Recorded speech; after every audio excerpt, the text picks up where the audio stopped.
Recording in progress.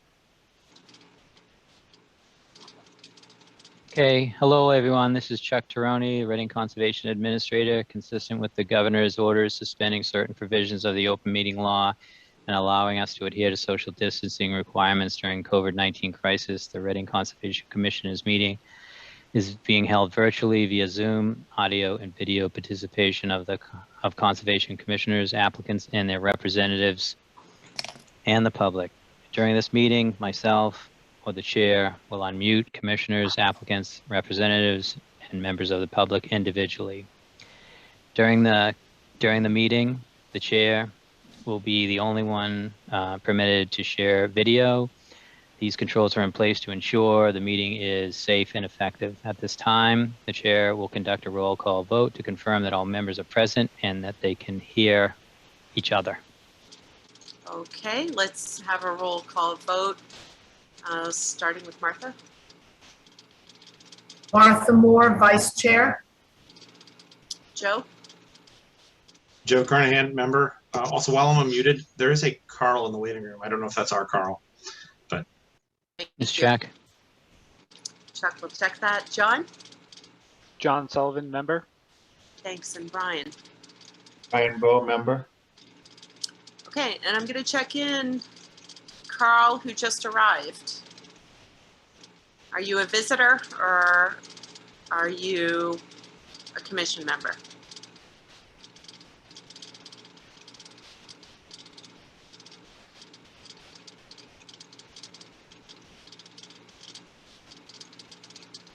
Hi, Carl Saccone, member.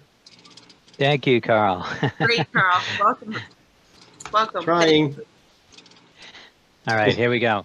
As you know, order. Go ahead. Thank you, everyone. Please note that this meeting is being recorded. Also be aware that other folks may be able to see you. Anything that you broadcast may be captured by this recording. All of the material for this meeting is available on the Conservation Division site, and I will recommend that the commission members and the public follow the agenda as posted on the Town of Reading webpage unless otherwise noted. However, because this meeting is being conducted remotely, I advise the applicant in particular that the commission members cannot discuss or consider documents which have not been previously posted. Information may be presented orally.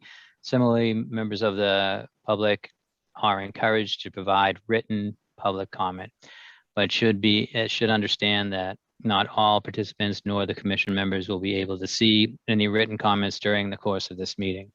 Before we get started, tonight's agenda, I'm going to cover some ground rules for effective and clear conduct of business and to ensure accurate meeting minutes.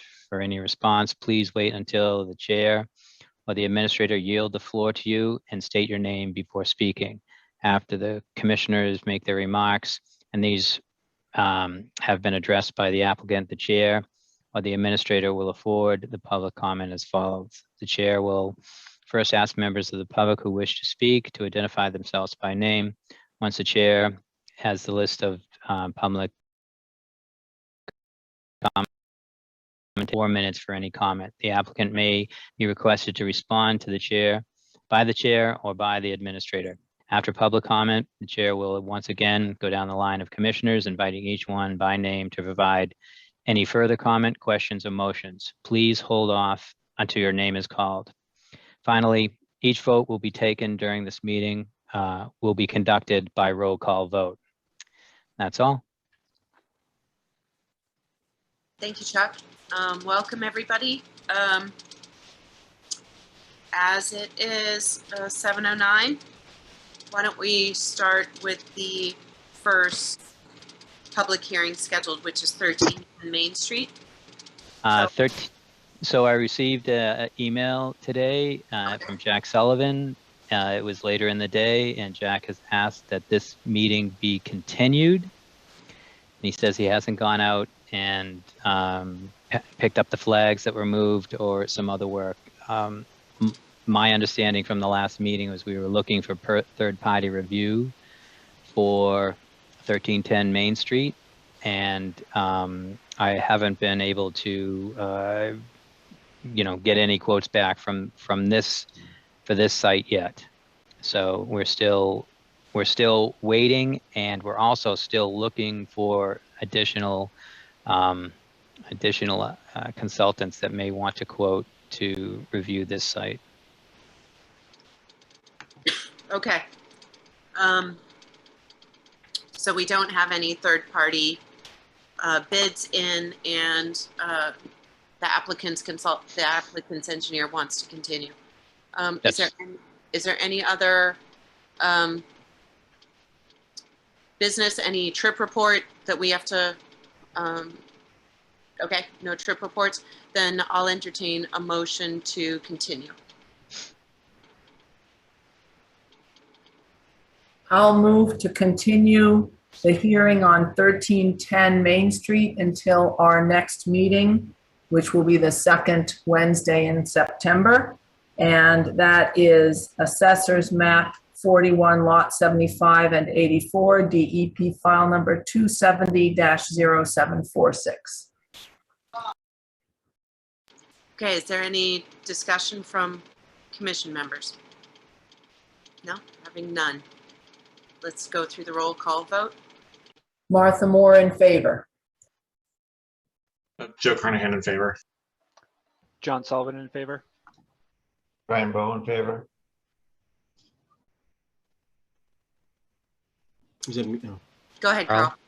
Sorry, Carl Ciccone in favor. Anika Scanlon in favor.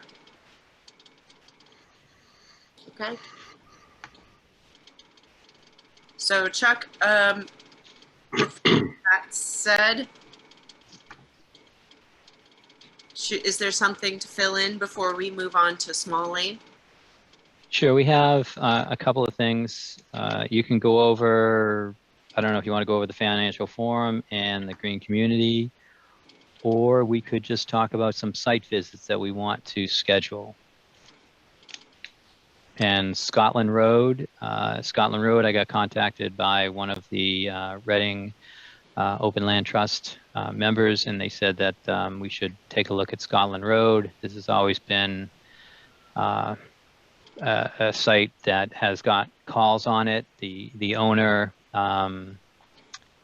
is friendly, and he does call me back when I reach out to him. But what has been said is that the area that's supposed to remain forested and is next to the wetland area and within the 100-foot buffer zone is being turned into like a lawn and maybe like a playground. So I thought the commission might want to go out and look at this. I know that he has dogs on the property, and we would have to set this up with him. And that's why I wanted to do a site visit with the commission. Okay, let's talk about a site visit at Scotland Road then, and just try to get that scheduled. Typically, we do the site visits Monday or Tuesday before the next conservation meeting. Chuck, do you know of any dates that as mentioned that are good?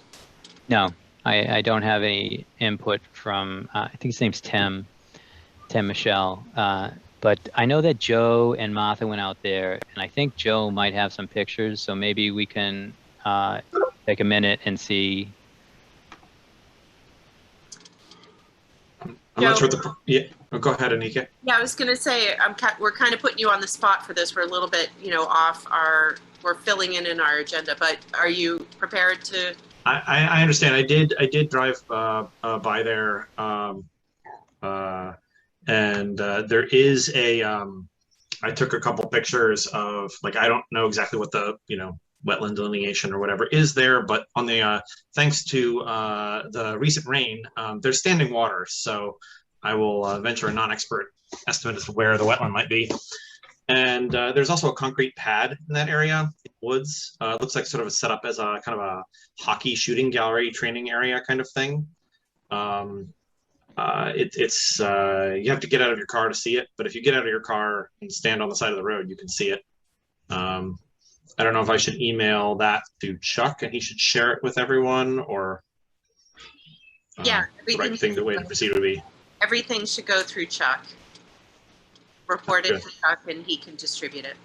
Okay, I will send those pictures to Chuck. I didn't look into the question of like where the lawn is and whether the lawn is in the right place. So a site visit might be good for getting insight into that question. But certainly the presence of a concrete pad is sort of hard to Miss. argue with. Hard to miss. Yep. Okay. Any other comments from other people? Brian, did Chuck say you went by as well? Martha. He didn't say I did, but I actually did go by this Oh, afternoon. good. And I agree with Joe. I saw that as well. Actually, we're working on the front stairs as well. But so a lot of SUVs to work around, but I did go by it. Okay. Forgive me, Martha. Do you want to chime in briefly, and then we'll? Yeah, I went by, I didn't get out of my car, so all I could see over the parked cars along the side of the road was the top of what looked like a goal net. And that may be the hockey thing that Joe was mentioning. And that was in the wooded area. Okay. Chuck, if you could, if you have contact information for the resident, if you could reach out and please tell them we'd like to schedule a site visit, and just put out there what people have mentioned that they saw. And we want to just check and make sure it's not a violation, and put out the typical site visit dates and days and times that we usually Well, can we confirm a couple of times right now? Sure, we can try. So it looks like next week we have Monday, Tuesday, Wednesday, Thursday. We usually go, I think, the beginning of the week and early at 8:30. Does anyone have the 30th or the 31st available? Maybe the 31st would be, give it a little more time. I'm sure they're both enough time. I can do either. I can do either. I can also do either 30th or 31st. I would prefer the 31st if we can do it at about 8:30 or 8 o'clock in the morning. I could do the 30th if I had to. Then Okay. 30th or the 31st, I'll reach out to him and confirm which day works best. okay. I think we're at a point where we could move on to the next hearing. So if there's, so at least we've got that squared away. So so let's proceed with 0 Small Lane. We're going to continue the public hearing on notice of intent filed by Megan Johnson, Delray Realty, pursuant to Mass General Law, Chapter 131, Section 40, the Wetland Protection Act. The applicant proposes construction of a limited project stream crossing, retaining walls, wetland replication, drainage, grading, and associated utilities under the State Wetland Protection Act 310 CMR 10 only. The work is within 100 feet of a bordering vegetated wetland. The application and plans can be viewed on the construction division page under the current project, Assessor's Map 40 and 41, Lot 153, 155, and 29, DEP file number 270-0748. Is the applicant? So before we get going, Nika, I'm once again going to recuse myself until there's a decision from the town. So Joe, do you still have my cell phone number? You can text me. Yes, I do. Okay. I shall talk to you later then. Thank you, Brian. Hi, so this is Maureen Harold from Norse Environmental Services here on behalf of the applicant. So I believe at the last hearing, it was discussed about possibly going out or the commission sending it out to other peer reviews. And Chuck, maybe you can fill in the commission what you found. Yeah, I sent this out to a couple other groups, and both said that they're not available to do peer review right now. So actually, one said they're not doing peer review. So I didn't get any. I didn't get anyone who wanted to take us up on the offer, which left us with the LEC quote. And to be honest with the commission, I'm not surprised because it's just been so crazy busy. All of the consultants, all of the engineers are extremely busy. So given that fact, since we already have a proposal, I say we just go with LEC. If the commission is fine with that.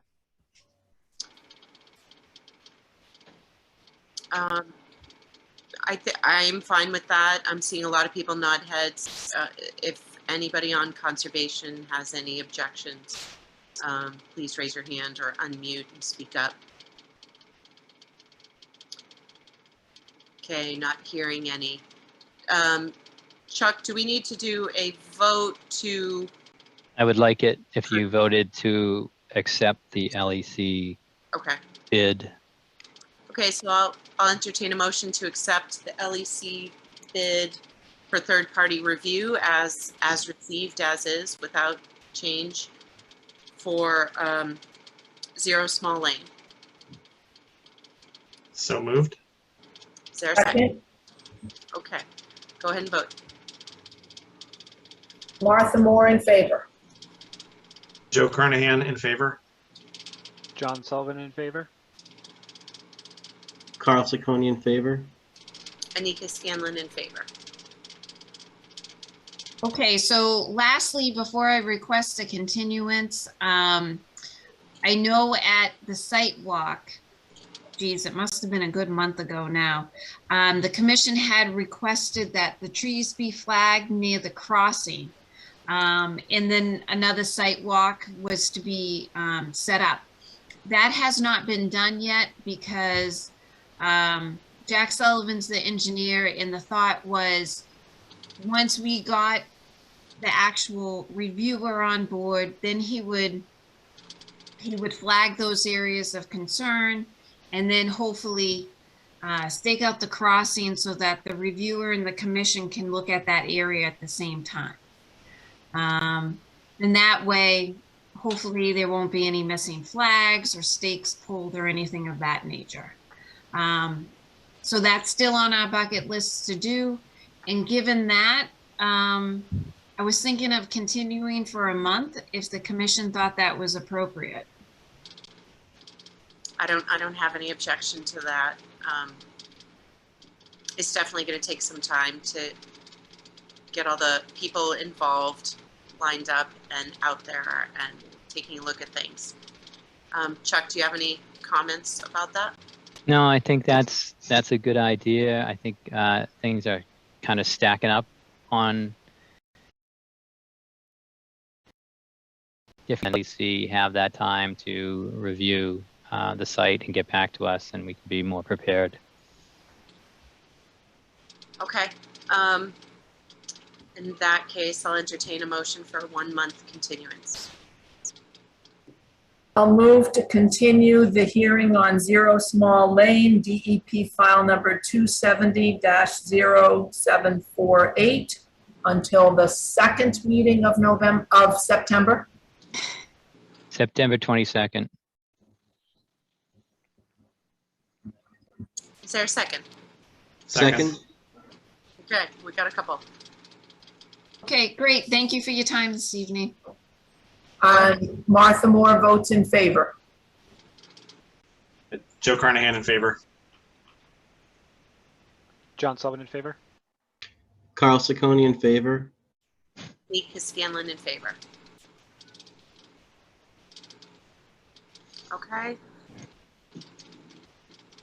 is, all right, so we need to get Brian back. Thank you, Joe. And can I suggest that we could finish up the vote on the minutes that we postponed the last time? Because I now know what the correct date should have been for that, that set of minutes. I think the minutes were like the June 22nd meeting, June 23rd meeting, maybe? Sure. Have you emailed those corrections to Chuck, or do you want to just discuss them now, or?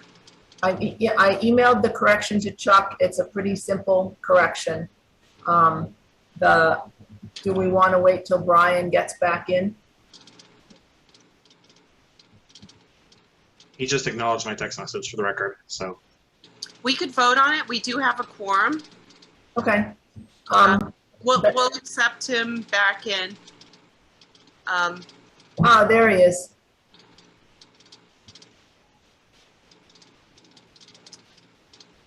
So I believe the minutes were the minutes for June 23rd. And in that meeting, there was a lot of discussion of a site visit on the 22nd. So it was missing the month, and the month that was proposed for that site visit was in fact July 22nd, but in the minutes it wrote it up as June 22nd. And it makes sense to make that mistake because the month was not obvious in the transcript when I listened to it. So we just need to change the word June to July, and everything else is correct.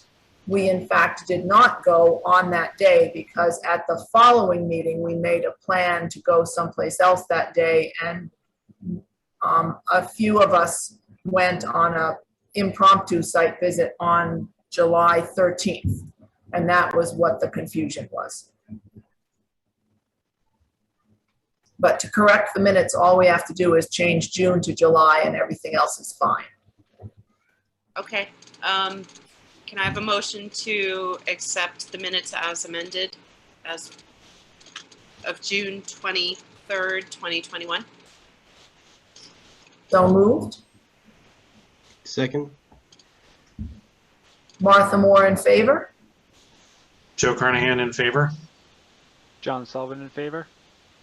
Carl Ciccone in favor. Brian Bowe in favor.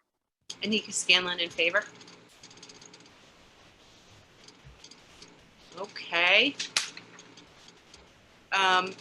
We have about 2 minutes before the next public hearing. There were other items. I'm just going to talk about, there's an opportunity for public engagement. The library has reached out. They're having towards the end of September a climate week at the library, and they're reaching out to interested parties to see if they want to engage with the public. And I'm not exactly sure what that would look like. The children's department is doing a hug a tree program, which is super cute. I like that. We can talk for a little, I'm just asking if anybody's interested in participating in that. And again, we can start exploring what that involvement looks like. I don't think it's going to be a big involvement, but I expect that, we can present ourselves as a resource for more information mostly. And to, get behind supporting natural solutions to problems the town is facing because of climate change. So that's where I'm coming from with that. I have an interest of going, but I don't want to jump in if other people have an interest as well. So I just wanted to see if anybody else was interested in participating, either sitting in a forum. We can reach out to the library and see kind of what they're expecting to, and get a little bit clearer input from them. Anika, I missed a time you said. Sorry, when did you say? It's the week of September 24 to 30th. So Yeah. I'm not saying it's the entire week, but that's the week that this is happening, is what I understand. Yeah, go ahead, Joe. This, no, I think we probably all saw, in fact, many people in town saw announcements about a climate related forum that happens to be at the exact same time as our second September meeting, 7 p.m. on September 22nd. Is that event connected with this Climate Action Week? I think you're talking about the Green Community Forum. The Green Community Forum on September. Okay, all right. I think it may have come from the invitation came from the Climate Advisory Committee. That's probably the connection I'm making. Okay. Yeah, you're right. It sounds like there's a lot going on that week. Well, that is actually the week. If you say events begin on the 24th, that's the 22nd. So that's actually a week off from the week you just said to Carl. So a couple days before. So it's in the same ballpark, but this particular thing I'm asking about pertains to something at the library. I think it would be great for the Conservation Commission to participate in some way, and especially bring up educating people about protecting the wetland and the buffer around the wetlands in our town. So I think we should definitely support it in some way. If you want to be the one to represent us, I have no objections to that. For me, it's schedule depending. Brian, go ahead. I was going to say the same thing. I have interest in being there. I'm not 100% sure. I may be out of the country, but if I'm here, I certainly would like to be involved. Okay. So we'll see if we can find out some more information about it, either myself or Chuck. Chuck, I'll talk to you after this, after the meeting, to see how we can find out more. And we'll distribute it. It'll just be one-way distribution from Chuck to all the members in between the meetings. And yeah, there's a lot going on, and there's a lot of other items like this on our agenda today. So let's spread ourselves out, and one of us take the library, and one of us go to the Climate Action Committee, and there's other stuff going on. So thank you. Anything else from anybody on that? No. And Carl, if I go, I'm getting your kid a Hug a Tree poster or something. Anyway. Yes. Well, I mean, I'd love to go. That's why I'm wondering what the time. I mean, to me, it's scheduled, but that sounds interesting to me. So. Yeah, I'll try to get more specifics. Okay. Yeah. All right. So Chuck, it's about time. We should move on to the third public hearing. Yes? Yes. Okay. Okay, so we are going to continue the public hearing for Lot A Main Street, next to 1261 Main Street. It's here. Was that in the? That was number 3 on my list. Should I go somewhere else? That continue is a typo. So I think that we're supposed to be picking the, the third party review. Do we have that just came in today, and I think we should at least say that, and the commission decide whether they want to review it or not, or continue the meeting. Do we have to? So I guess I'm a little bit confused. Should I say that this is a continuance of that, and then we talk about the third party review? Is Maureen still on? Yeah. I think you could talk about, we can talk about just receiving the quote for third-party review. And I don't know if any of the commission members have had a chance to look at it, but that was the next action step needed to do anything. So if it was already decided at the last meeting that you would send this out for 10 flags for third-party review, and I think that's where we find ourselves tonight. Just postponing it 2 more weeks to, look at the one quote that we got. We only sent out one because it should be, it should qualify. Right, I'm sorry if I'm not being clear. Let me just say, do you want me to read the script for that site first? And then we talk about the third-party review. Right, and Okay. and the continue at the front of where it says 3 doesn't mean it's going to be continued. It means it's continued from the last meeting. Okay, so that's how I'll start then. So Okay. So continued from the last meeting, a public hearing on notice of intent filed by LLC Franklin Zillow pursuant to Mass General Law 131, Section 40, the Wetland Protection Act. The applicant proposes to construct a new single-family dwelling on the vacant lot A, Main Street, next to 1261 Main Street. New improvements also include a driveway and utilities. All work is within 100 feet of a bordering vegetated wetland. The application and plans can be viewed on the Conservation Division page under the current project. Assessor's map 51, lot 95, next to 1261 Main Street. DEP file number 270-07. I'm not sure. That must not be the right file number. It's the exact same as 0 Small Lane. 0748. So Check that. okay, we will get that straightened out.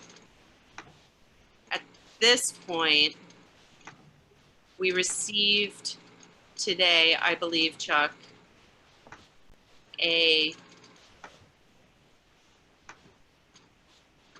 my emails are correct, for Lot A, we have not, give us a third-party review search update.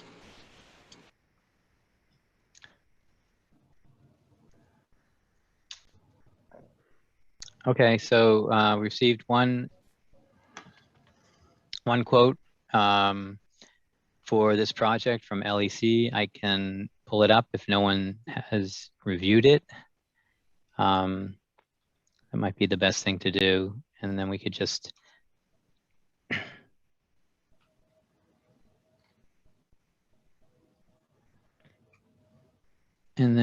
look at it. That's not it. Okay, here it is right here.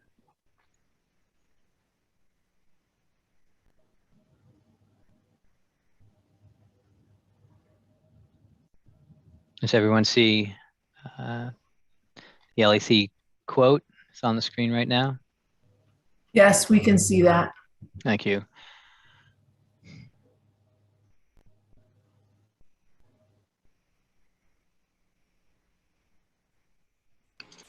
So flags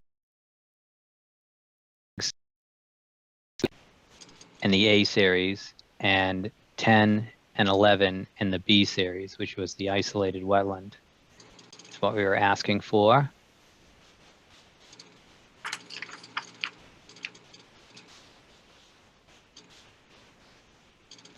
And we're asking for field data forms and participate in a remote Zoom meeting, a public meeting. And we need some documents prepared to verify. So the fees for this service are $2,500. And here's the fee schedule we requested to be in that quote. And the information of the people that are going to work on the property for us. So Chuck, as this just came in, has it been forwarded to the applicant? it has not. Is that a typical part of this, that It is. It came in at the last minute. I think that it's, you know, these are up to the Conservation Commission. That step is okay, but, you know, it doesn't need to be taken. The applicant, you could make a vote to accept this with comments from the applicant. I did talk to the applicant about over email, and he wanted to know what the process was. He wanted to know how long we could take to find someone. I also want to let you know that both the applicant and myself reached out to the same consultant. And I actually reached out to an additional consultant, and those two consultants were busy. And one was, you know, the first one had a conflict because they also worked for Frank Lanzello. So we find ourselves with one quote, in other words. well, I think where I kind of land on this is we're having a hard time getting quotes. I'm perfectly, I think it's reasonable, and it's a reasonable quote, and I think it would be reasonable to accept it tonight, depending on, the question I have is, especially if, you know, accepting it tonight moves along the, you know, the decision and the matter. Yes. I'm sorry. Do you want to go? Go ahead. I was going to say that I wanted to also let you know that Frank Lanzello said that he was going to reach out to 2 firms, and I let him know that the commission, you know, encouraged him to provide a quote that we could also review, and he must have found the same situation where they weren't available, but I don't know. He didn't get back to me, and he didn't submit. How you doing?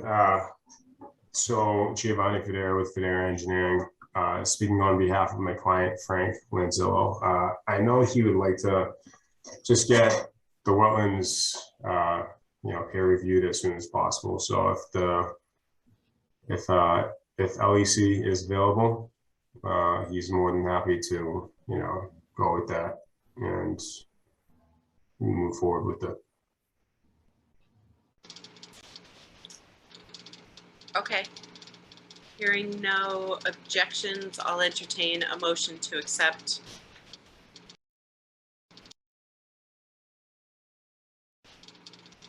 This quote from LEC for Lot A Main Street. So moved. Is there a second? Second.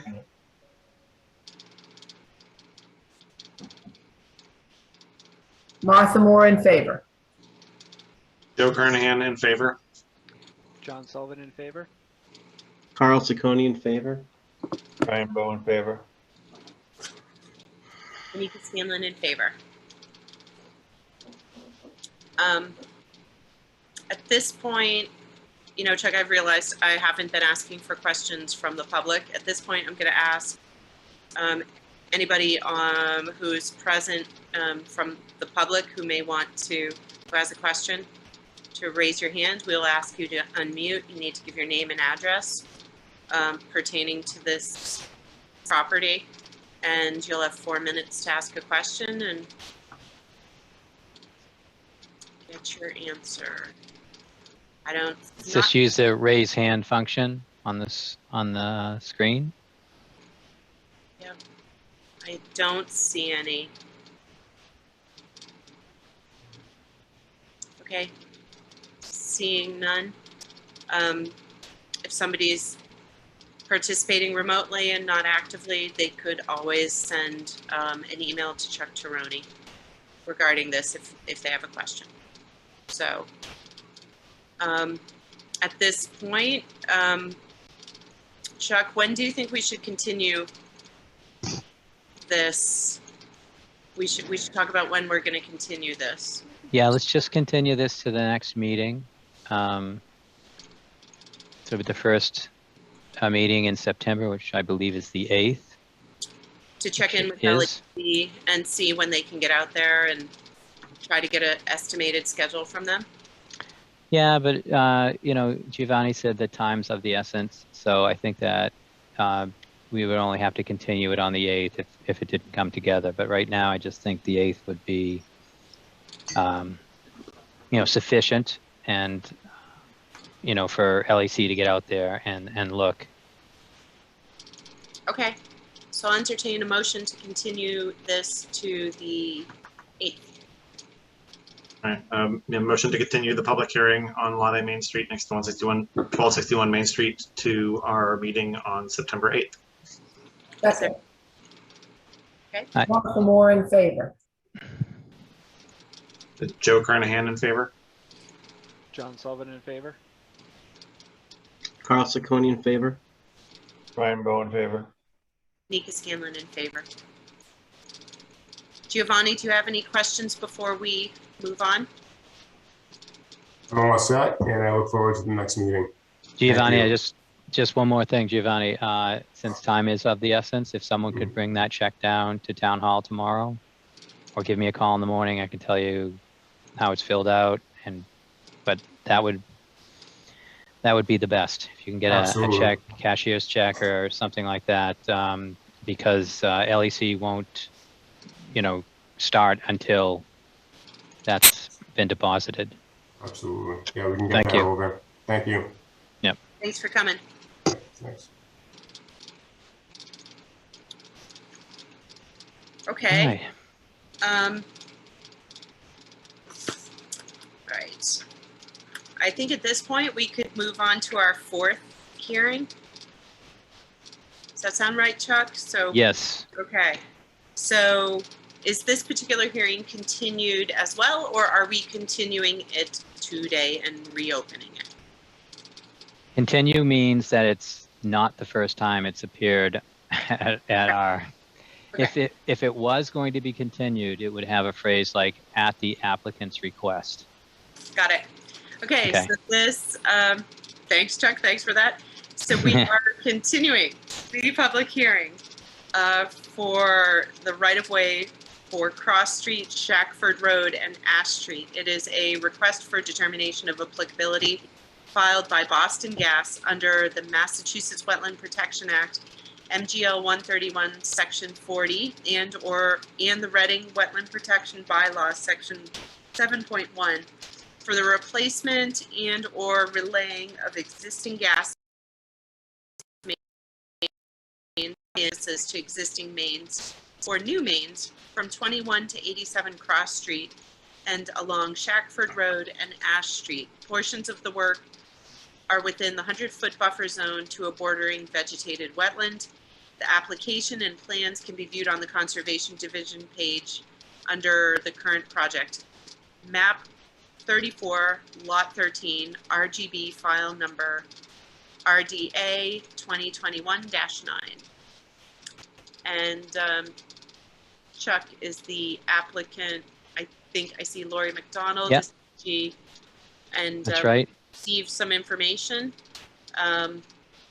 So let's hand it over to Lori. Lori, if you want to do a brief review of some of the high points of what you responded to. So the commission had some questions at the last hearing, and we submitted a response letter with some additional details and mapping. One of the things was a detail of a 2-wire test station. I don't know if you had a chance to look at that, but it's basically a tube that's installed usually at the back of the sidewalk. I don't know if you have the figure that you can put up.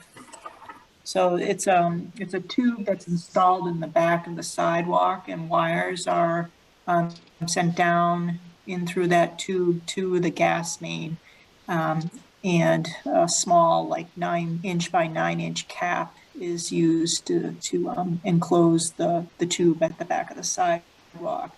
The wires attach to the gas line, and they're used to test for corrosion on the steel gas lines. Okay, yep.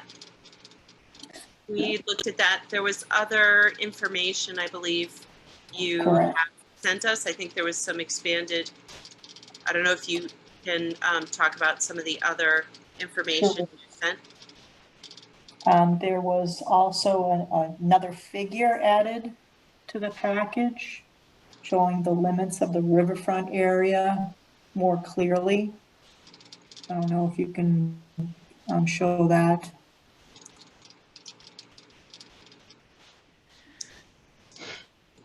Chuck, I can possibly bring it up if Which, then- can you do that? I'll try to find It's a it. 200 Riverfront? Is that the one? Yes, it's figure 6. It was in the additional information that was mailed or emailed. Yep. I did see that, and I did not have comments on it, so I didn't get there. Okay, so I don't know if you can scroll down. So Shackford, is right here at the top of the screen. Cross Street crosses Shackford at the proposed approximate location of the two-wire test station. And this blue hatching is the 200-foot riverfront area. So the proposed test station is going to be outside the resource area. We're also going to propose straw wattles if necessary at the crossing location where the existing Walker's Brook flows underneath Cross Street. It's relatively flat in that area. I just want to make sure the commission understands all this work is going to occur within the roadway, and it really only involves tying in existing services from each of the homes into the new existing gas line. So one of the gas lines that's located in Cross Street will be abandoned, and the other gas line will be put into the service that's already existing in Cross Street. Shackford Street is a different story. Shackford Street has a new proposed gas line being installed next to the existing gas line. So that's a little bit more of a work effort. I don't know if you can scroll back up on Shackford. The work is just outside the 200-foot riverfront area. Okay. Okay. Is there anything else, Lori? Because otherwise, I'm just going to open up to the other commission members for comment. If the commission has any questions about the submittal. Okay. Well, let's find out. I'm just going to go in roll call order and just, Martha, do you have any further comments on this submittal? Nothing further today. Okay. Go ahead and unmute. Likewise, I don't have any additional comments. Thanks. Nothing else from me. I'm good.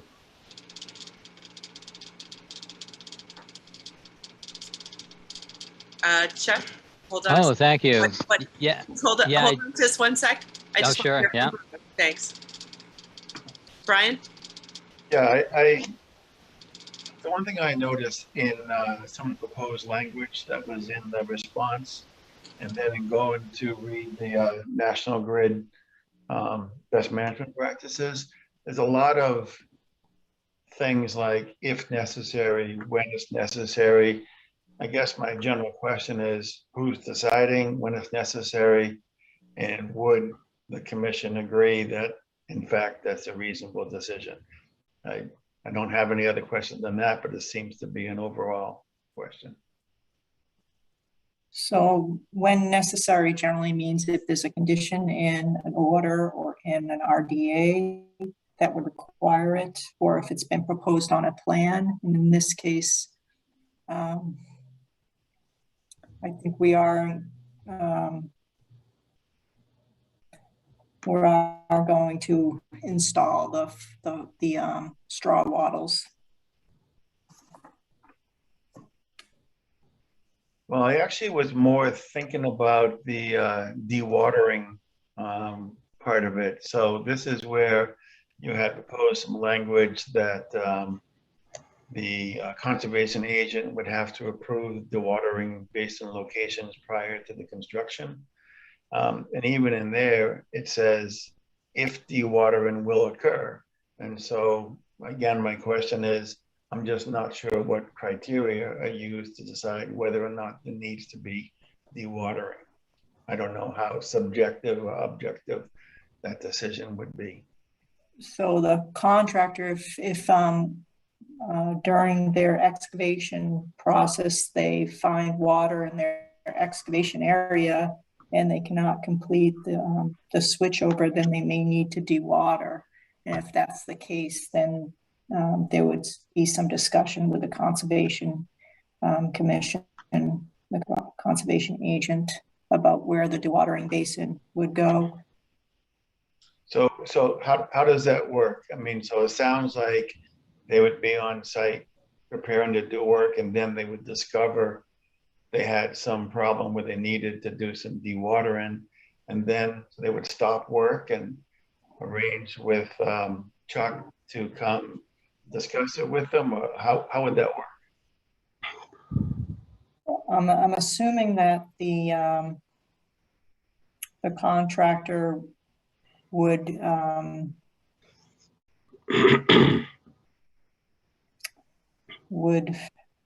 have an idea as to whether they would be intercepting groundwater prior to them starting work, and maybe by doing some test pits.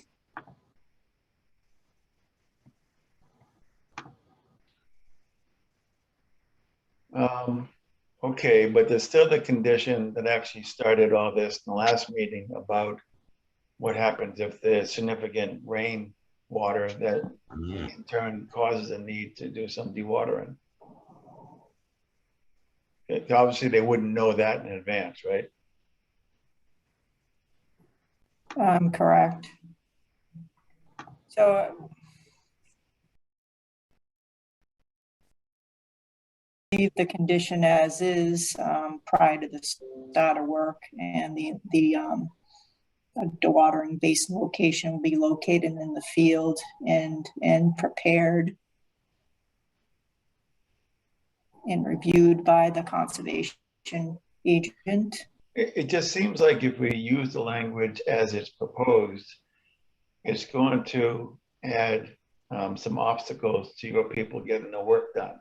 It's going to be these built-in delays where some need is discovered and then there has to be coordination, a discussion, and agreement.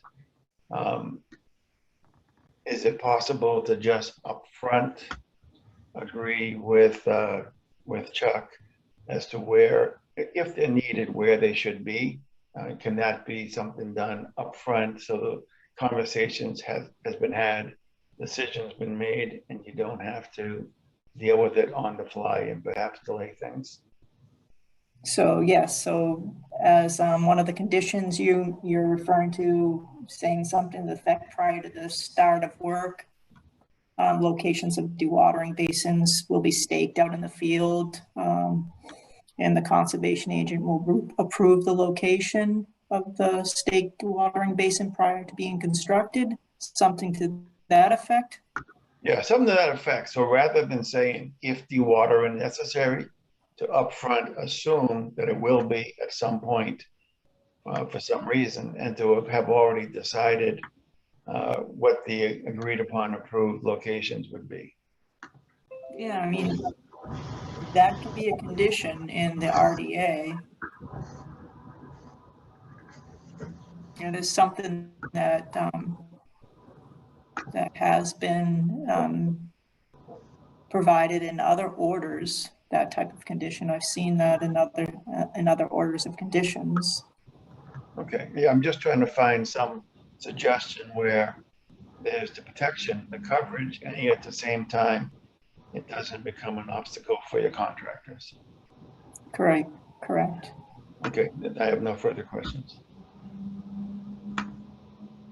Chuck, did you have?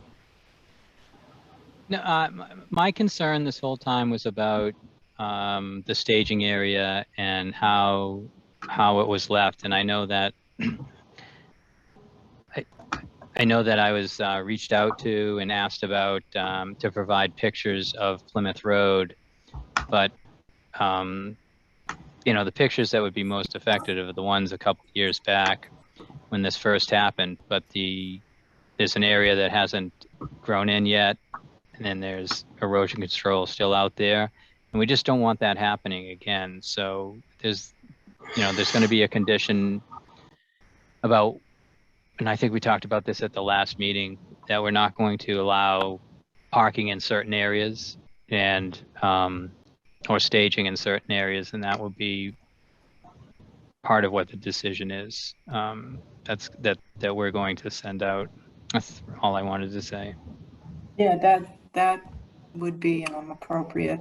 And just so you're aware, there is like a training prior to the start of construction work called an environmental field issue training, where the contractor is made aware of all the conditions and all the in wetland permitting, as well as the location of resource areas and the requirements.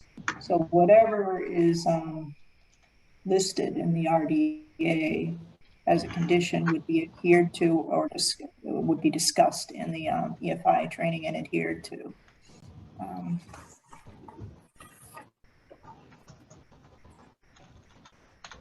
Is there anything else, Chuck? That's all I had. I just want to I want to say we did agree to the straw wattles. They would be shown in the location on that that figure 6. Any additional straw wattles that may be necessary would also be installed elsewhere along the corridor. And we are proposing installing silt sacks and catch basins. Yeah. Go ahead, Chuck. I was wondering if there was who is monitoring the site during the work? Is there a resident engineer? Would be the National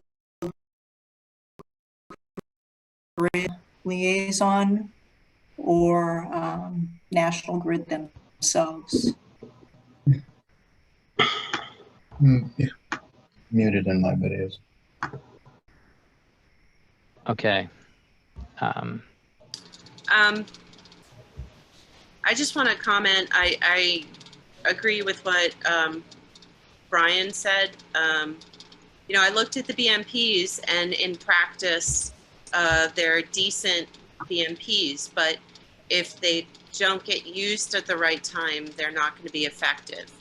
And so that decision tree and that project setup is really crucial to this, and needs to be, and conservation needs to be alerted well in advance of, and be part of the pre-planning and the setup, the staging beforehand,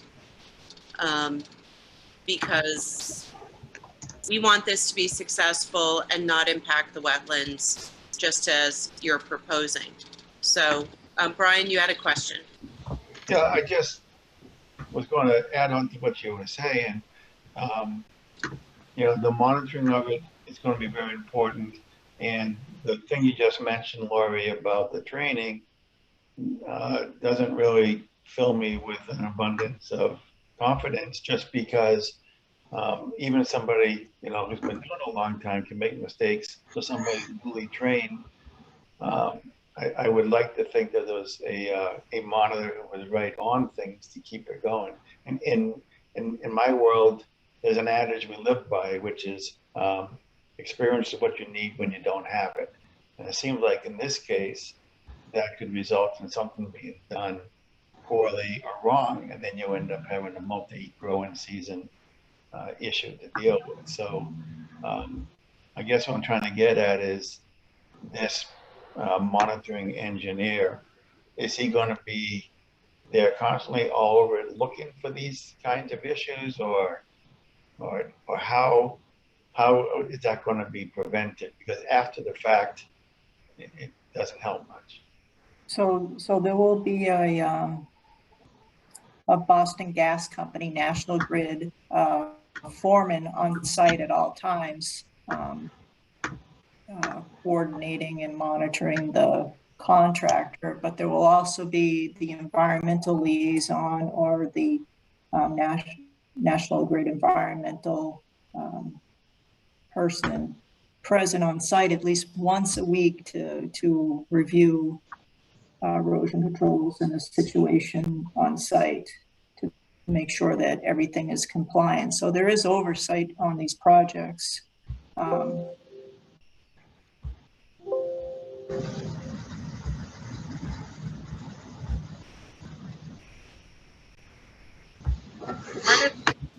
Chuck, I wanted to ask you a question. Part of the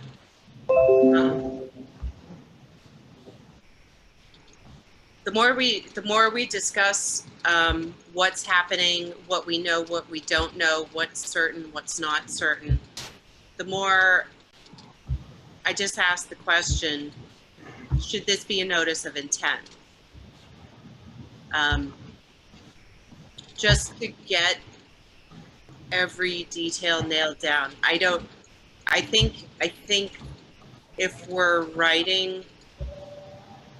dealing with this as a determination of applicability, it's the main reason why it's okay to deal with it as a determination of applicability is because of the work that's happening well outside of the 100-foot buffer that could impact stormwater. I mean, there's enough space, there's enough distance from the wetland on the side streets to mitigate impacts. However, when you start getting to that area, especially when you start talking about a lot of dewatering for the entire project, and you start talking about especially that stream crossing kind of area, the culvert area on Cross Street, we're talking about a much more sensitive, restricted area where there's a lot more, depending on it could become a big issue. So I just wanted to check in with you, Chuck, and sort of get your overview of the pros and cons of, based on past work in town. Do you think that a RDA is protective enough in this particular situation? Sure. Lori, how deep do they dig these trenches? Anywhere between 24 to 36 inches. And they're not trenches, they're just little small connectors, moving, shutting off the line to the line that's being abandoned and just reconnecting the line to the new main. Sure. So I would say that I think that 36 inches is above the stream going over that section.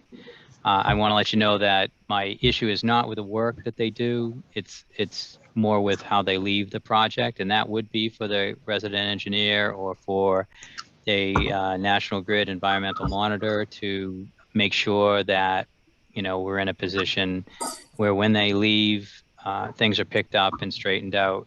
I've been on a few of these before, and it seems like everyone's on site has a lot of experience and has done many projects like this. Everyone knows their job and it seems to be well run. It's just the parking area. No one's putting conditions on where to park, where not to park, and that's what I wanted to make sure. So I don't have an issue with an RDA. I don't feel like they're going to hit groundwater. They actually could hit it beyond the stream. If that happens, it's going to say right there that they're going to have to notify me, and that's probably what they'll end up doing. And they're also in contact with the engineering department. Okay. All right. That's helpful. Thank you for that. Are there any other questions from Conservation Commission members? Any follow-up? No? Okay, then I'm going to reach out to the public, see if there's any questions from any public participants. If you could use the raise your hand feature, we will unmute you.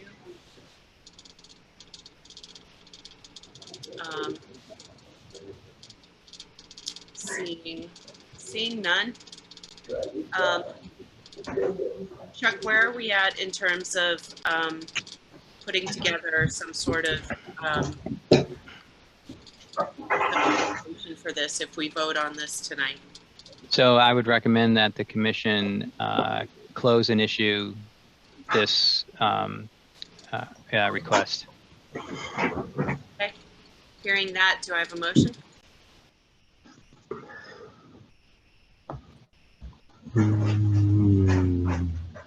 I would be happy to move to close this. And are we saying that we're doing a negative RDA? Is that what allows this to move forward? From my perspective, a negative determination means that this project can be covered under a request for determination, and the conditions that we draft based on that determination. So yes, a negative. If it's positive determination, it means they have to come back and apply for a notice of intent. So I would also recommend a negative determination at this point, because I'm satisfied with the answers and information tonight. Okay, so I will move to close and issue a negative determination of applicability. Is there a second? Second. Martha Moore in favor. Joe Carnahan in favor. John Sullivan in favor. Carl Sacconi in favor. Brian Bowe in favor. Anika Scanlon in favor. Okay. Thank you, Lori. Thank you. Excuse me. Get that out to us, and we're going to review it, and God willing, sign on it next opportunity. Okay, sounds good. Have a good night. You too. Okay, Chuck, at this point, there's the fifth hearing is an amended order of conditions. You ready for that one?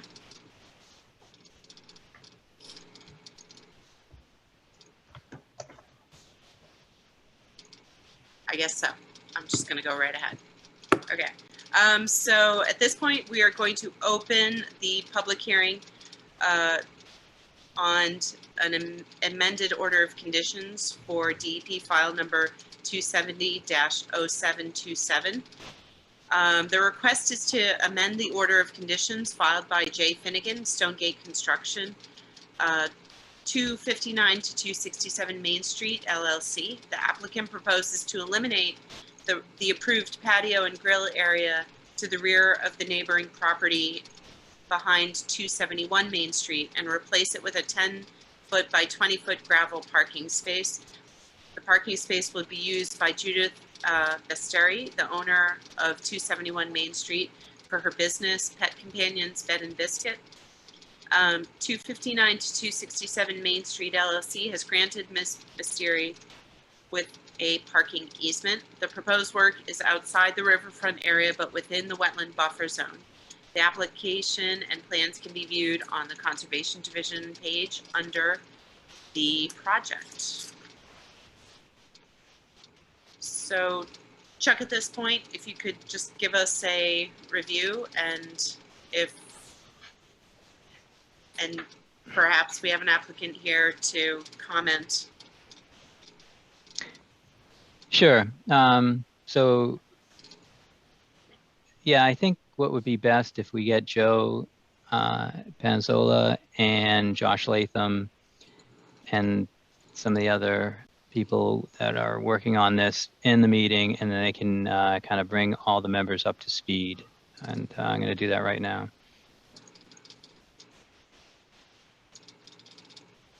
Okay, Joe, Josh, welcome.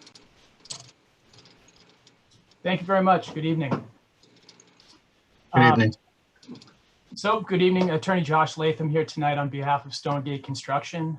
With me is Joe Pesnola, who is the project engineer. We're before you tonight, as mentioned, to amend the order of conditions issued by the Commission in August of last year for the property at 259, 267 Main Street. That order approved the redevelopment of this 4+ acre site as a 24-unit residential condominium project. The reason for this application is to change the proposed use of a small area at the northwesterly corner of the site located behind the abutting dog daycare business at 271 Main Street. As you may recall, the pre-existing condition of this area was significantly disturbed. It had been used for decades as unregulated parking, storage, and over recent years, the abutter had expanded the unauthorized use, placing a dumpster on this property and unauthorized gravel to expand the parking area, all without permission of the property owner. As approved under the order of conditions, the applicant proposed to clean up and restore this area, removing the unauthorized gravel and the dumpster. And they plan to build a 370 square foot grill and patio area as an amenity to the condominium residents. On moving forward, however, the applicant faced the reality that the abutting business owner asserted certain legal rights that threatened to potentially delay the project at considerable cost. The applicant instead tried to work with the abutter, and they recognized this area really wasn't conducive to use as a patio and grill area. As you know, it's located right behind the abutter's outdoor dog yard. So instead, they did work on a solution, and the proposal tonight is what we're asking for your approval to. As proposed, the applicant will still clean and restore this area, removing all of the unauthorized gravel and the abutter's dumpster. However, instead of a 370 square foot patio and grill area, they propose to maintain one 200 square foot gravel parking space for the abutter's use. It's a single parking space, and it would be surrounded by a guardrail and signage to ensure no further encroachments. The parking space is located within the 100-foot buffer zone, but it's outside the 25-foot vegetation zone. And we believe this is a rational approach. It works with the abutter to accommodate, but also to contain and minimize their historic unauthorized use. It also places responsibility on the condominium association to manage and maintain this area in compliance with the order. With that, I'll turn over to Joe Pesnola to discuss the changes. Good evening. We did present revised plans to the commission that support this, that shows the area. Along with that, we had provided details of a proposed rain garden that would receive waters not only from this 10 by 20 gravel parking space, but also the majority of the gravel parking lot that exists on 271 that currently just sheet flows to the buffer zone. So we would be getting treatment. That area we sized the rain garden for a ½ inch of rainfall, the water quality volume, so that we were providing the treatment where no treatment exists now. We did show that calculation on the plan itself, along with some planting information and cross-sectional detail of the rain garden with the planting soil media designation in accordance with Mass DEP Stormwater Handbook. We did receive email correspondence today from both the town engineer and Chuck regarding the plans. The town engineer had no issues with the stormwater, but there is a municipal sewer manhole in the area that he'd like us to raise up just a little bit, because he just felt that it was elevation wise too close to the discharge of the overflow from the rain garden.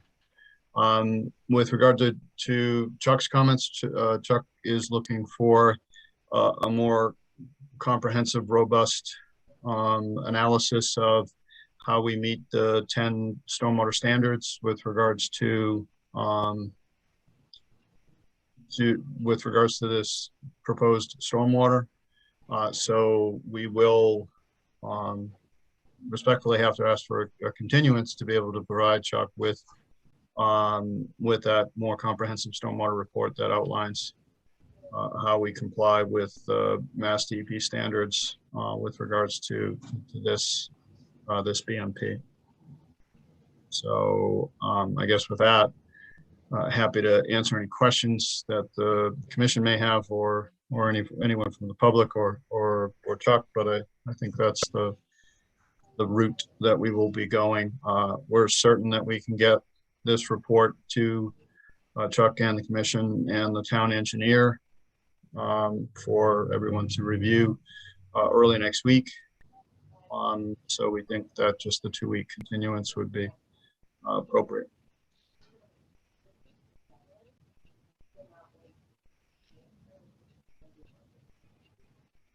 Okay, at this point, I'm going to open it up to roll call order comments from commission members.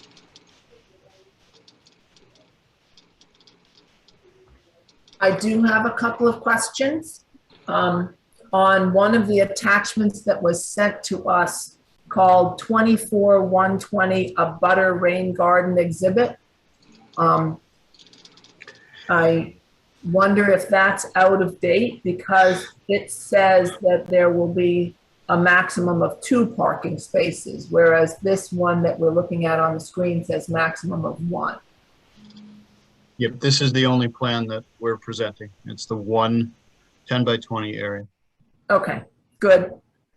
And then I'm looking at the rain garden plan, and it specifies in the planting plan for the rain garden that there will be 3 pepper bushes planted in the rain garden. And I noticed that the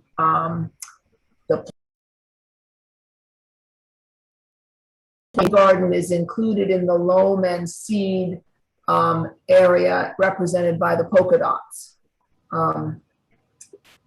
Is there going to be some wetland plants planted as the loam and seed on the rain garden, or will they all just be grass, that whole polka dot area? No, that's a little bit of an error there on the extent of the polka dot crosshatching. The polka dot crosshatching should be everywhere except the rain garden. The rain garden would have the sweet pepper bush planted in the bottom of it, and the rest of the area that would be inundated with water when it rained would be treated with a hardwood mulch in accordance with Mass DEP specifications. So then once you got to the kind of the crest of the depression, that's where the loam and seed should start. So anywhere where you've got interaction with water should either just be mulch or the pepper bush, the sweet pepper bush.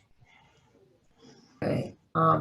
I'm not really familiar with the DEP regulations, but I know another rain garden that had hardwood mulch in it, and then it filled with water, and the mulch all ran out the overflow and plugged up the overflow stream. Yeah, So no, it's a very common mistake that contractors make. It needs to be triple shredded hardwood mulch. And we specify that because the triple shredding of the hardwood mulch and not like a pine mulch really binds itself together and it doesn't float away.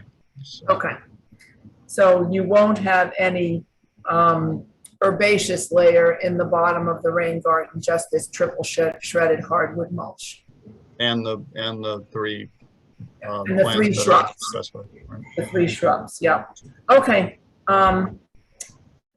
And for the parking area, is there any operation and maintenance plan for that parking area to prevent it from getting all potholes as the gravel gets pushed by snow plows?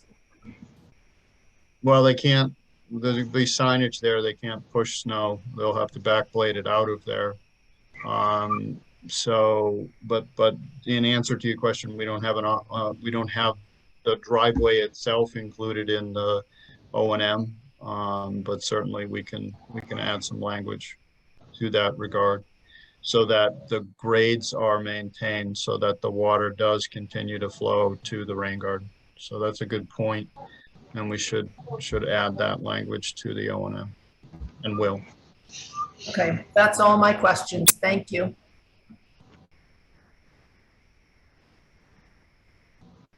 I believe I'm next in roll call order this week. My only question, actually, sort of it's a question about the question about the stormwater checklist, and this is as much a question for the more tenured members of the commission than me or for Chuck. Was there a stormwater checklist for these original conditions for this project? Yes, there is. Okay, so I guess maybe that'd be, I guess so when we're looking at the new one, because it sounds like a new one is coming, which is good. I'd be curious to see it next to the old one. It seems like replacing a patio with a rain garden. It's hard for me to imagine that not being anything but a positive as far as stormwater handling, but I'll look forward to seeing it. Thank you. That's all for me. I don't think I have any additional questions at this time. I'm looking forward to seeing the stormwater report, but I don't think I have anything for tonight.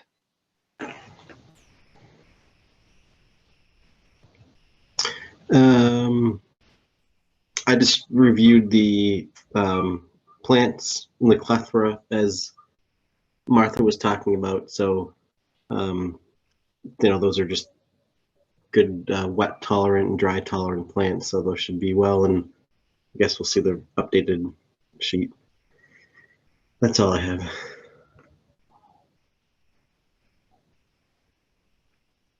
I don't have any additional questions. Much like Joe said, I'm looking forward to reading the stormwater report, but pending that, I'm all set for now. Okay, I'm gonna jump in, and a lot of my questions had to do with the planting of that rain garden.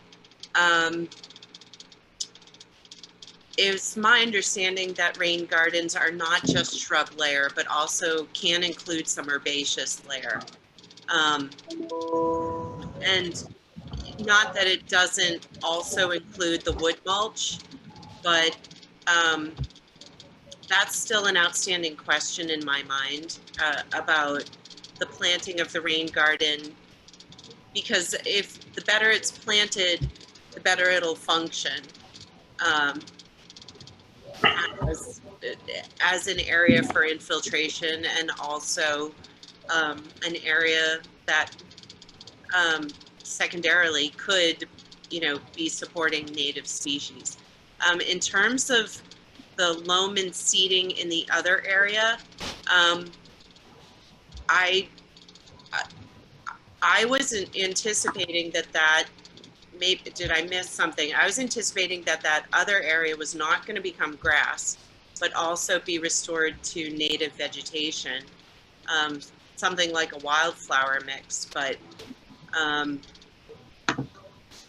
so I just want to ask, was planting it with just loam and seed and grass, was that something that was already previously discussed at another meeting? I'll have to look back and see. We have a significant restoration plan from the original order of conditions that went into, the purpose was to go into areas that were previously disturbed by the oil company occupation. So I need to look at the extent of that, but certainly we can work with Chuck to do a similar restoration over here rather than loam and seed. It's not, when I say loam and seed, it's not intended for this area to be grassed and maintained. It's to be naturalized. So it would be in my mind, it'd be a wildflower mix, but you make a good point with regards to that. So we should look at it kind of in the context of the other buffer zone restoration that we're doing throughout the site. Okay, thank you. And a follow-up I have to that is, I understand a guardrail is going to be put around that 10 by 20 foot gravel parking space. I was wondering if the applicant would entertain an additional chain link fence behind the guardrail. The thought being wind-blown trash and other debris from the parking area. It's just another barrier, another opportunity to protect the resource area, the buffer zone, and prevent that area as it's restored from getting fouled up with other wind-blown trash and other debris. So that was another comment I had. And I'm just going to throw one other one in there, and that is, how does the rain garden get supplied with a regular, steady source of water? Usually when a rain garden, I've seen a design, usually it receives storm water from a paved area after pre-treatment. So, as this is a gravel parking area, I'm just asking the question, how does water kind of get conveyed to the rain garden so it gets maintained as so it functions as that rain garden? So those are some of my main questions. Certainly happy to talk to the to the applicant about the fence. With regards to how this will function, it's not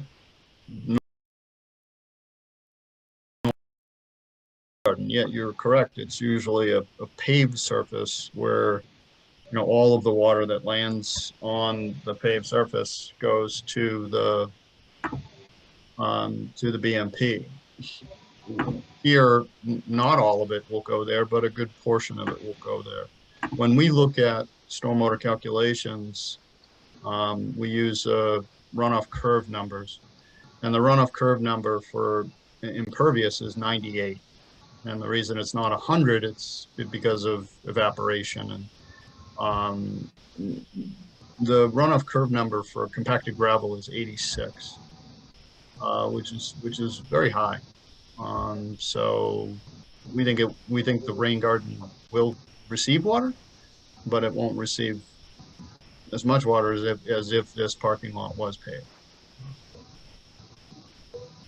Yeah, you brought up a good point. I understand those curve numbers, which also kind of makes me wonder, if this is compacted gravel, is the runoff going to be silty? you know, is it going to need, realistically speaking, is it going to need some area to settle out the silt, or is it going to just? Well, we could certainly add a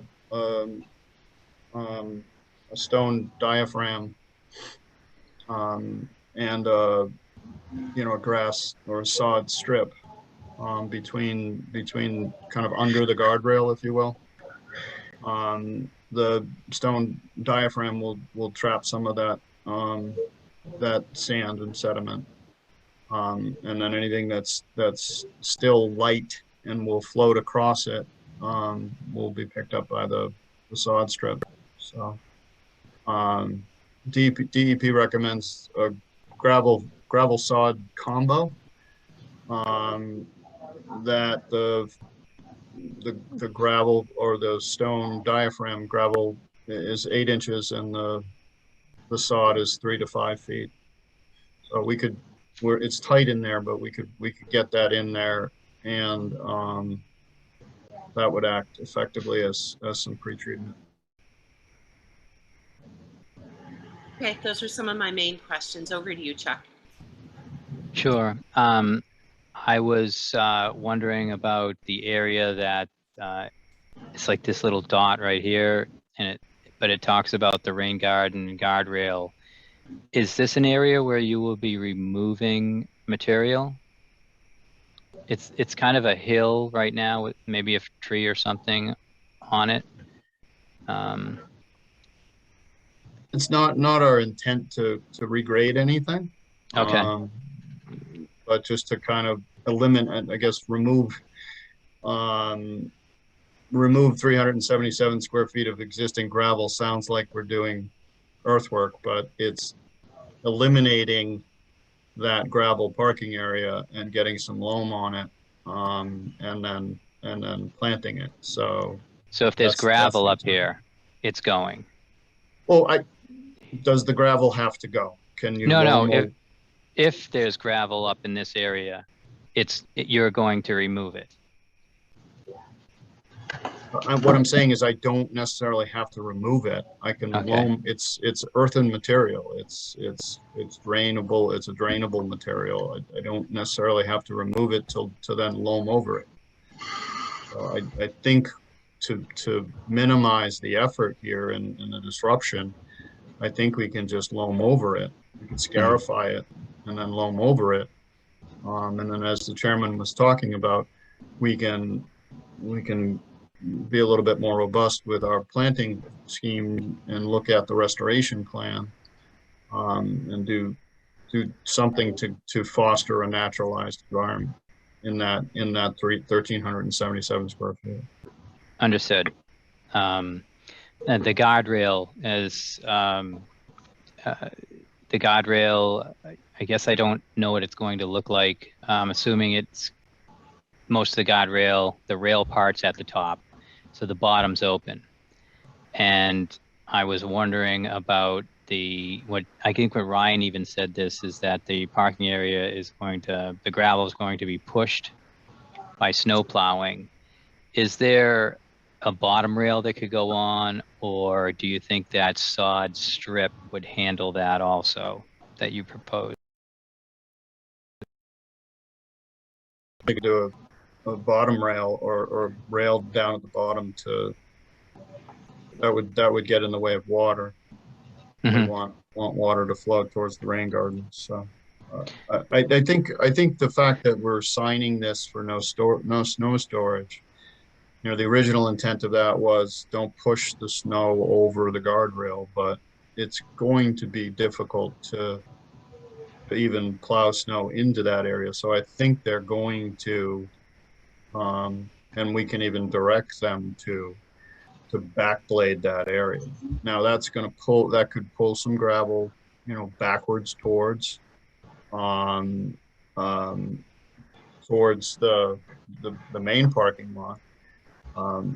But as was mentioned, you know, we can add to the operation and maintenance plan that, you know, the area has to be maintained in a manner that continues to direct water from the gravel parking lot to the rain garden.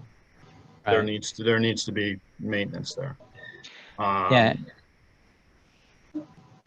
I was gonna say there's some other options you could do if you didn't want the bottom guardrail. You could do a berm, but that's something you need to think about. But anyways, the point was to either stop or capture or prevent the gravel from being pushed and ending up in the rain garden.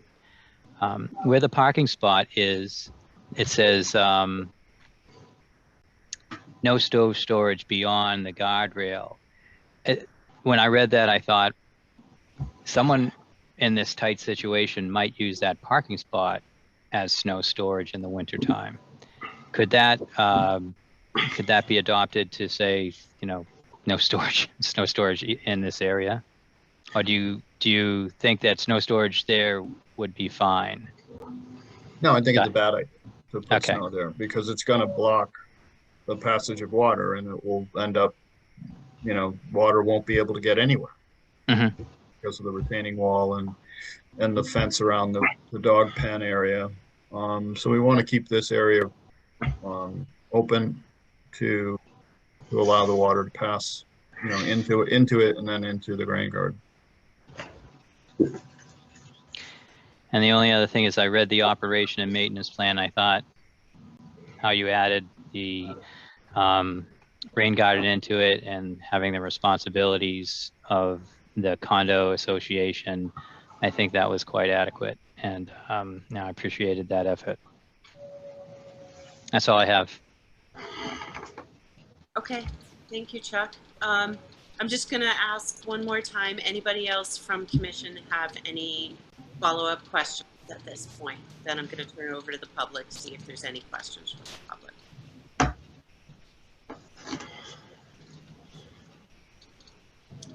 Okay, hearing none, and you're all awake. I'm gonna say, all right, let's reach out to the public here. If anybody's present or phoned in who has a question about this, if you could raise your hand and I'll unmute you.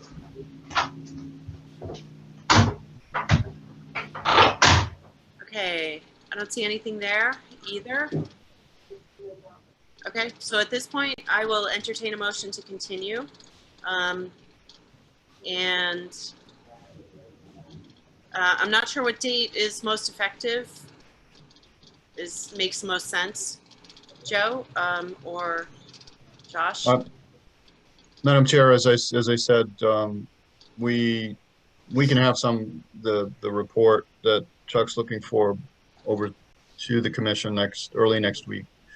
So we think that the 8th is fine. Okay. Then I'll entertain a motion. I move to continue the hearing for DEP file number 270-0727, 259 to 267 Main Street to September 8th. I second that. Martha Moore in favor. Joe Kernahan in favor. John Sullivan in favor. Brian Bowe in favor. Did Carl vote?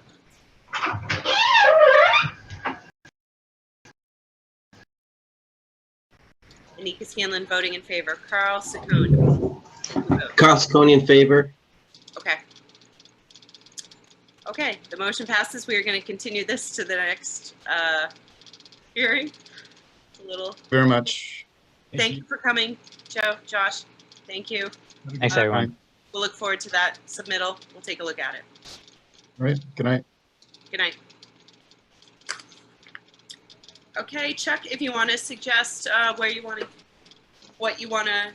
work on next, we could. So we're at we're on old new business, and 10 Plymouth Road submitted the planting plan. So let's see if I have that. I don't know if commission members saw that.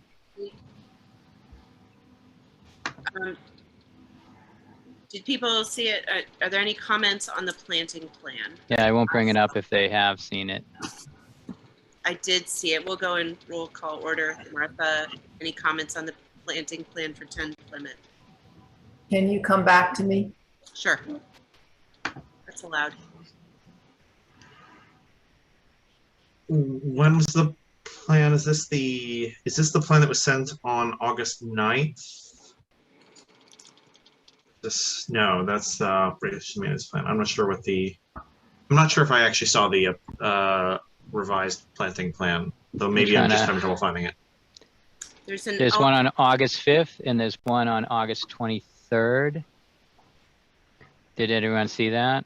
Let me bring that up.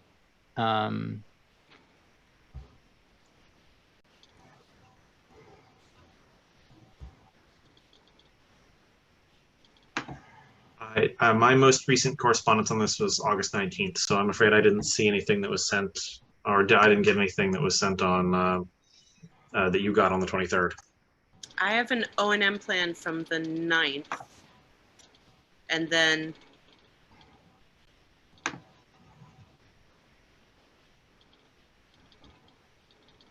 I think this is us on the screen getting to see the plan. So I'm looking now.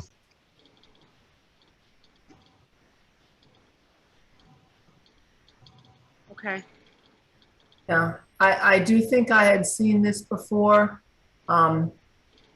It looked good to me, except for the biology teacher complaint about the form of the scientific names is inconsistent.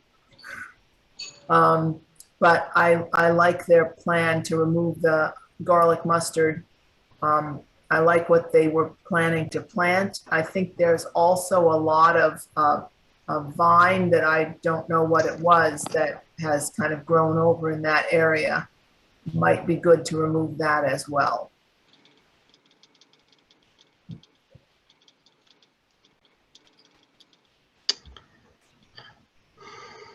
Okay, Joe?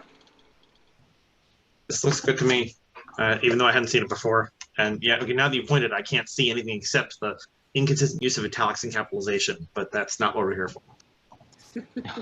When you have a hammer, everything's a nail. Brian? I'm fine with this as it's written incorrectly for Martha. We'll create it. We'll let her create it and return it. There you go. Yeah. But in essence, we've got high bush blueberry. You know, Carl, I'm going to turn to you and ask you. I'm in favor of this plan. Yeah, I mean the plan. I mean, I just read it myself. I mean, the only thing I would just wonder is if the plugs for the sensitive fern. I don't even know where you get 10 plugs because usually they're sold in the hundreds or something. I mean, just like a 1 gallon pot would be probably a more instant, and better kind of take to the site. I don't know if it's worth editing, but otherwise, the spacing in the species are.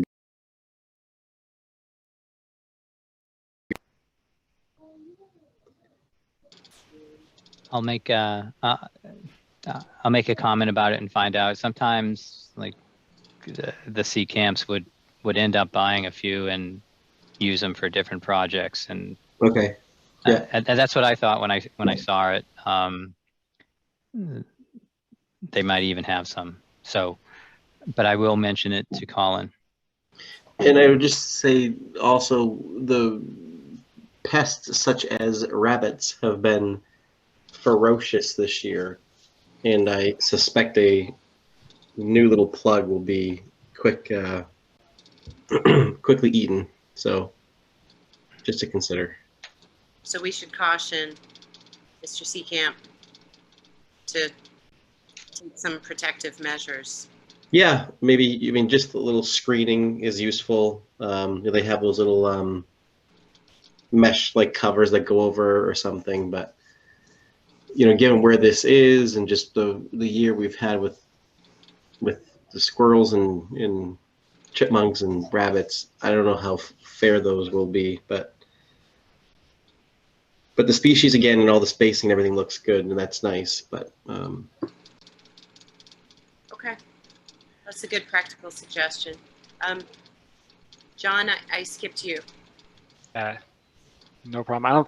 The plan looks good to me. I don't think I have anything to add. Okay, Chuck, should we vote this one in? Sure. Okay, I'll entertain a motion to accept the planting plan as commented on tonight. So Second. moved. So moved and seconded. So let's just do a vote. Martha Moore in favor. Joe Carnahan in favor. John Sullivan in favor. Carl Ciccone in favor. Brian Bowe in favor. Anika Scanlon in favor.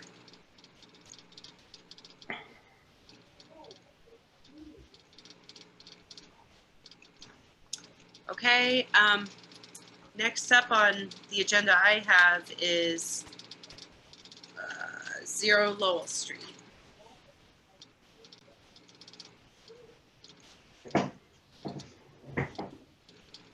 Sorry, 0 Willow Street and 0. Yeah. So we sent out the order of conditions, and I guess the only other, we're still waiting for the MBTA to survey or allow us to survey the area in front of Willow Street. And I guess Alex Rozicki is the town engineer or the town assistant engineer, if I have that right. But he's not Ryan Percival, so that makes him somehow a step down. So anyways, he found a plan that showed that there was like 18.5 or 9 feet right in front of 60 Willow Street, which was good because we need all the space we can get. And then that came up this week. So they're still trying to figure out this entrance and working with the MBTA. So that's really the only update I have about what's going on here. Okay, glad to hear it's moving, even if it's not zooming along. It's making progress. Well, as soon as we get a grant, we should be zooming along, but that's in the works. Chuck, yeah, I'd have thought about that, but I'll tell you later. The next item is Mr. Castellano, Armor Development. So Mr. Jim was on before, and he was emailing me during this. And I think the only thing I need to do is just read his last email. And he just said, I understand your email as the only thing that they'll be choosing is a time for the site visit. I feel this meeting doesn't need my attendance for that.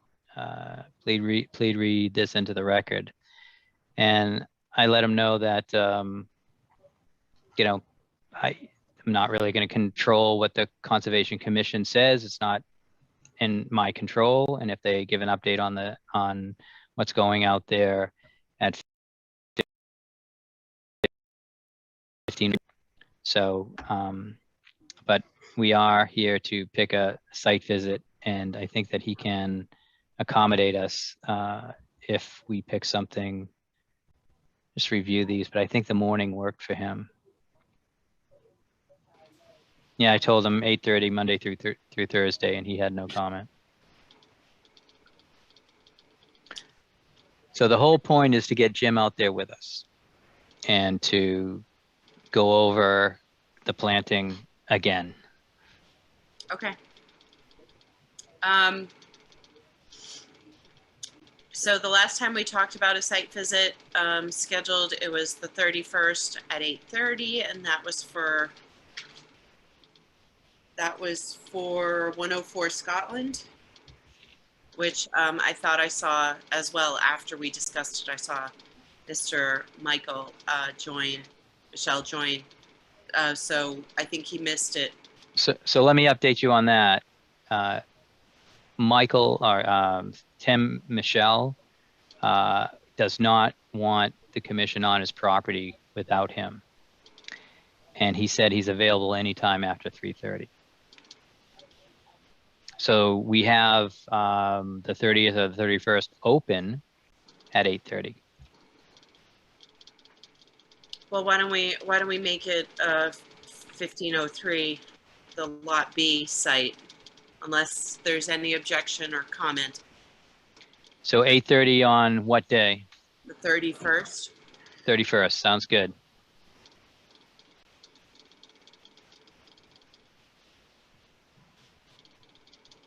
Main Street, okay.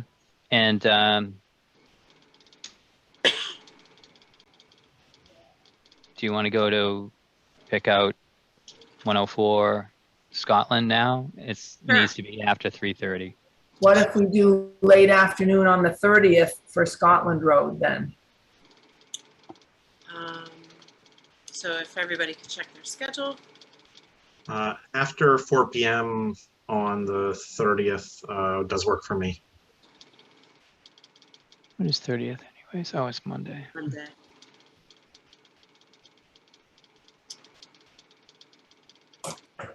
Anybody else have any difficulties or conflicts who wants to get out there after 4:30 is fine for me too on Monday, 30. It's fine for me as well.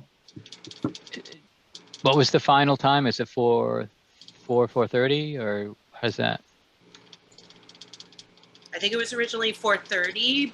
Martha, is that correct? You had originally said 4:30? I just said late afternoon. Joe said after 4. The homeowner said after 3:30.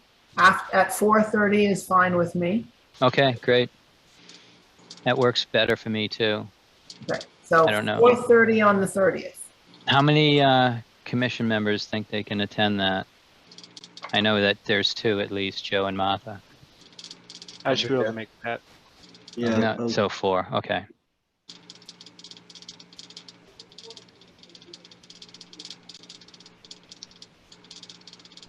Okay, so 4:30 on the 30th at 104 Scotland. Okay. Okay. All right. There's the, it doesn't even need to be mentioned. I was going to say the Whittier tree, but that doesn't need to be mentioned. I would like to just confirm with the commission about 66 Summer Ave, if that's something that I can bring up now. Go ahead. So there's a tree. So this area is conservation land in the back, and the homeowners at 66, over time, it's kind of hard to figure out where their property line ends because there's about 15 or plus feet that's mowed, that's supposed to be conservation land. But beyond that mowed area, there's a white oak, and it's just sprawled out, and it's just hanging over, and as luck would have it, it's hanging over their pool. And branch would break off, and you know, in a storm or just all of a sudden. And I was there with Mike Hannaford, and he confirmed that, you know, white oaks are very resilient, and they, you know, it's hard to actually snap the limbs off of it. It's one of those type of trees where if you grabbed it, even if it was young, and you spun the branch around, you got to really work it to actually separate the 2 pieces.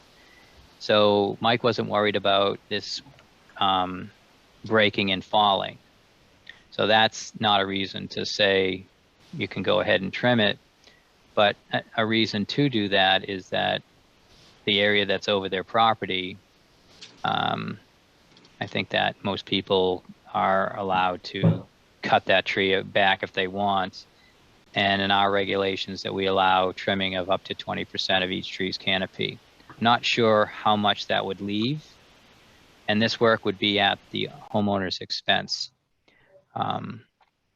So if the commission were to agree to allow this trimming, that it would be just at the property line, less than 20 or 20% or less, and at the homeowner's expense.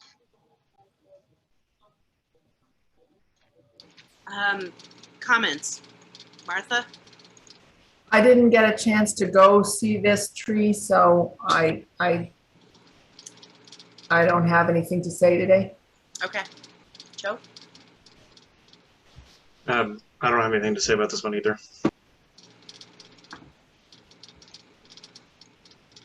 I also haven't had a chance to see the tree.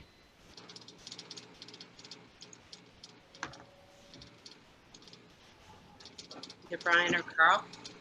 So I went by there this afternoon and, yeah, I don't have a problem with them doing that. I would imagine, you know, they want to also minimize leaf fall since it's over their pool, but I'm fine with this going ahead. Yeah, I guess I don't have any, I haven't seen it, but I would say I have no other comment on that. So I haven't seen it either, but it sounds like a reasonable set of instructions and restrictions from our standpoint. So I guess the question is, does the commission feel like we can give an approval for this without seeing it, or do people think they should we pause, go do a site visit, make sure we see it, and then return? And I'm tempted to say let's let them proceed, but if people want to go do a site visit and check it,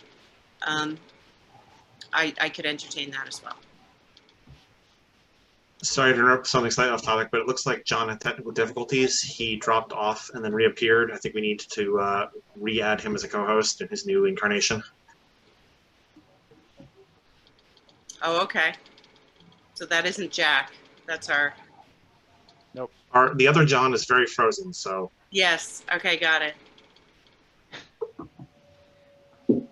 John, are you with us? Yes, I'm back. Do you see yourself over there? I can see myself again. Yep. I'll go ahead and respond to Anika's question since I was already talking there, which is that, yeah, I mean, I don't see a need for a site visit because the guidelines that Chuck outlined in terms of over your property, less than 20%, all seem quite reasonable to me. I don't think, I'm looking at it in Street View right now. That's all I'm not sure if I need to look any closer than that or if I get anything from seeing in person that I don't get from this. Okay. Martha, did you have a comment? Just clarify for me, was it 66 Summer Ave or 56 Summer Ave? 66. 66, okay. Yeah, I don't think we need to wait on site visits for this one. Okay. Sounds like we have a consensus. Chuck, do you want us to kind of vote on this one? Or just tell you to proceed? No, you're just confirming the place. I don't think a vote is needed. I'll just let them know those three things. They pay for it above their property line, the actual property line, and I forgot the last one. Whatever the last one was. 20%, no more than 20%. More than 20%. Yeah. Thanks, Joe. Yeah, more than 20%. Okay. That's right. Okay. Next, at least on the written agenda, is an update on the enforcement order for Mike Rivers. Yeah, that came in today, so we'll be seeing that at our September 8th meeting, and that is definitely something that the commission should look at, but keep in mind that that first site visit would be something that we would set up with ourselves. So if we went to the meeting first and then asked the consultant to come with us, it might be more beneficial. Okay, So, well then let's do the site visit after the next meeting. okay. The next item is a regulation fee discussion. It's continued, this item is continued to the September 22nd meeting.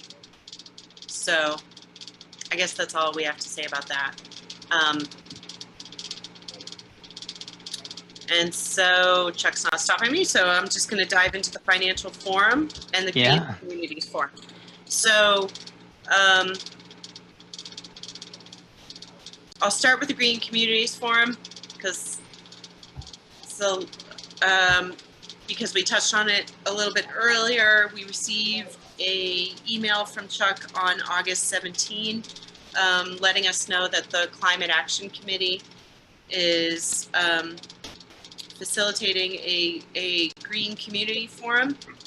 And their goal with that forum is to try to reduce the overall energy use by the town, the energy consumption, and they were wondering if somebody from conservation would be interested in joining that. It's the 22nd, it's September 22nd at 7 p.m., which Joe, I think, I haven't been looking at calendars that far out lately, so I'll take your word on it that it's overlaps one of our meetings.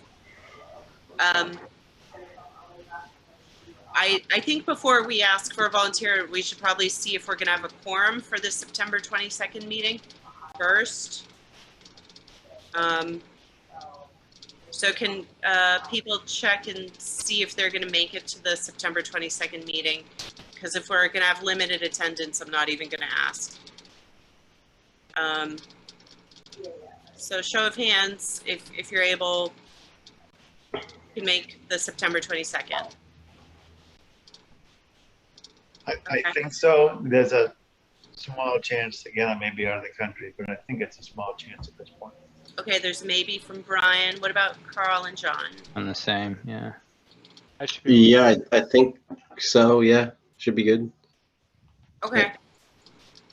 So if that puts us at 5, then we will have ability to send one person. And Brian, we're just gonna give you the flexibility to be present or not, depending on your exciting travels that I wish I was doing. And so if anybody else, anybody interested in kind of sitting in on the Green Forum on the 22nd?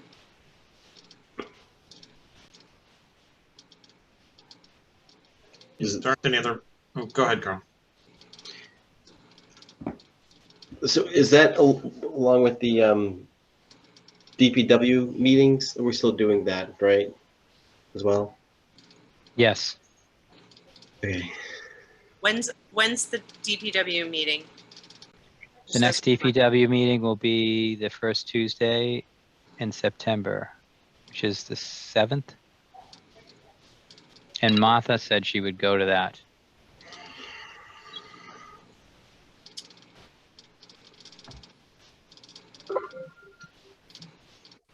So to answer Nikki's question, if we're looking for a volunteer to represent us at the Green Communities Forum, I'd be, again, assuming that quorum is not in danger, which it sounds like it's not. Okay. Okay. Thanks, Joe. I thought you and Carl had to arm wrestle for it for a second. I think not. Don't worry, Carl. There's plenty else to be active and involved with here. So yes. Okay. The other item is the financial forum. Could I just this is something I've looked into a little bit extensively. So just a little show of hands if you're not sure what this is all about. Okay. So Chuck, do you want to introduce it? You probably have a good big picture introduction. off the top of your head? You know, I don't. I know that there's a financial forum coming up, and I know that there's been a lot of talk about it. And one of the things that I heard was going to be talked about was the Chapter 61 land at the Meadowbrook Golf Club, not to be confused with the Chapter 61 land at 1310 Main Street, which are the only two lots in town that retain that distinction.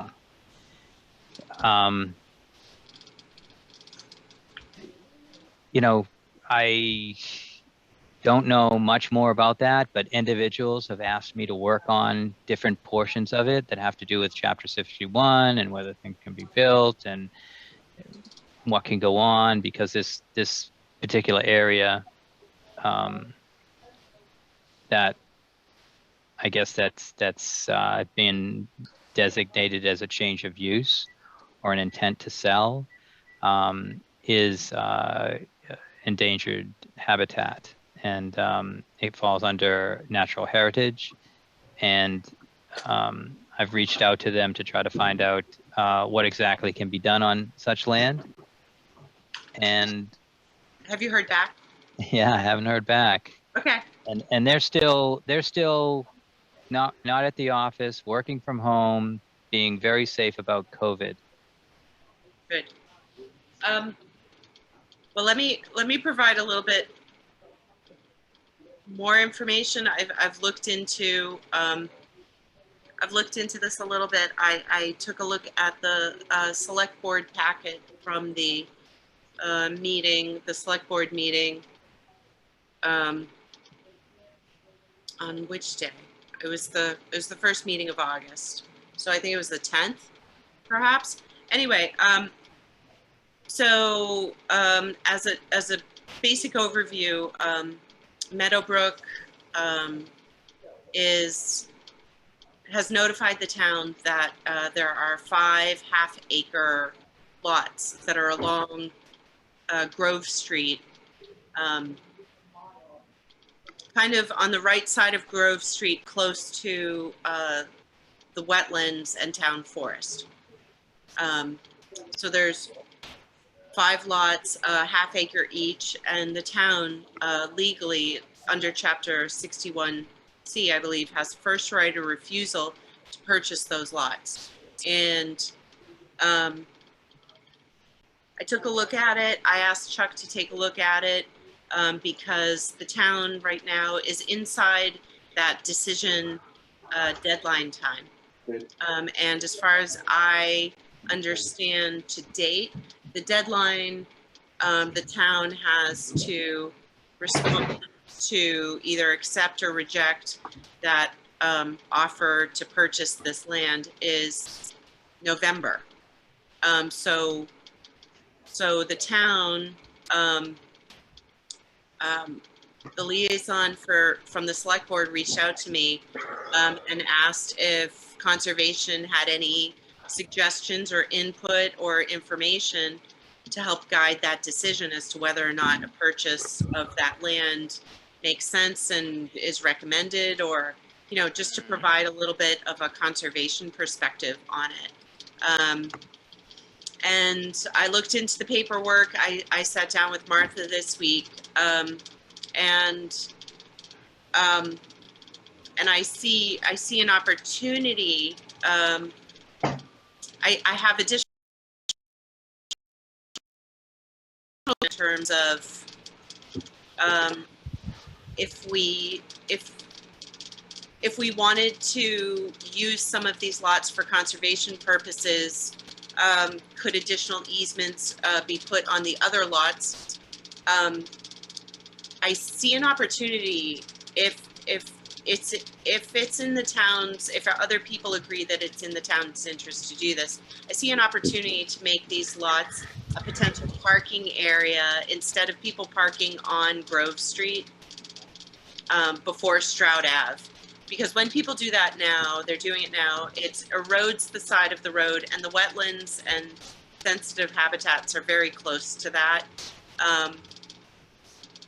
And this could become potentially another area to park, another access into town forest that's a lot more managed. It's a lot easier to control. We could have some trailheads there.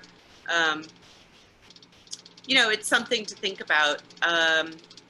But there's going to be a financial forum. Chuck, do you know the date? 31st? 31st of August, where they're going to have, and again, I don't know if it's even supposed to be under executive session because it's describing, you know, the purchase of something. So I think there's going to be a financial forum to discuss these parcels and the value they could have to the town and the interests of the town, and whether or not the town should consider what are the parts that are good about buying it, you know, what are the parts that are a drawback, what can we do with the lots we don't use, what are the options there. So I will I will forward to Chuck for distribution to you guys my summary email. All these lots fall inside natural heritage protected endangered species areas, as Chuck said, and that's about it. So we have an opportunity to comment on this at the financial forum, to make recommendations, to give conservation feedback and input into the process, and I think it would be valuable to do that. And I see opportunity here from a conservation standpoint. It's a great opportunity to have. Options are great. I think there's a bigger conversation that needs to be had about Stroud Ave and, you know, is there parking available down at the pump station or in the compost area, if anything could be worked out there. And that would also get people off the road. This is, you know, this is protected habitat, but I'm not so sure that it couldn't be developed. So it seems to me that a gravel parking area with a trailhead is less invasive than, you know, 2 additional houses. But it's forested, and I'm sure there's going to be a survey needed by Natural Heritage, which is going to come at an expense. And but it is interesting, and the access point to the town forest is not, you know, I mean, there's a couple options. One requires some boardwalks, but there might be another option. But I don't know how much more there is to know about that. As a matter of fact, I was listening to the select board meeting, and I don't even think this was going to be a major part of that financial forum until it was kind of brought up at the select board meeting, and I'm sure not. I don't know how much it's going to be a part of it. So it might just be a placeholder, and a bigger discussion will happen later. And also, you know, understand that I think that they were also, the select board was thinking about whether this needs to be executive session or not. So. Yep. So that's what's going on there. Joe? I have a question, because I'm looking at the I'm looking at the agenda for the financial forum, which is posted as a FinCom meeting agenda, and I see that does specifically talk about the. And I noticed before on the calendar that there's a September. I assume that if the town were to try to buy this property before November, when town meeting normally would be, they'd have to have a town meeting to vote on it between now and then. So is this what the September, is this property what the September special town meeting would be about? Does anyone know that? Or am I just speculating about connections here and should go to the meeting if I want to find out? I do not know. Okay. Neither do I. Okay. That's a. But they would have to vote on it, and if they were moving forward, it would be on that meeting, that town meeting. Yep. Okay. Sorry. But in Martha can talk to a town meeting, special meetings. I believe she's a town meeting member. But I think special meetings are called, you know, as to deal with special. Right. It's usually when there's a deadline, you know, a lot of money has to be allocated and has to be allocated before the next town meeting. That's So, stay tuned, I guess. okay. And I guess that one's not a conflict with our meetings, so many of us can dial into that as we want to.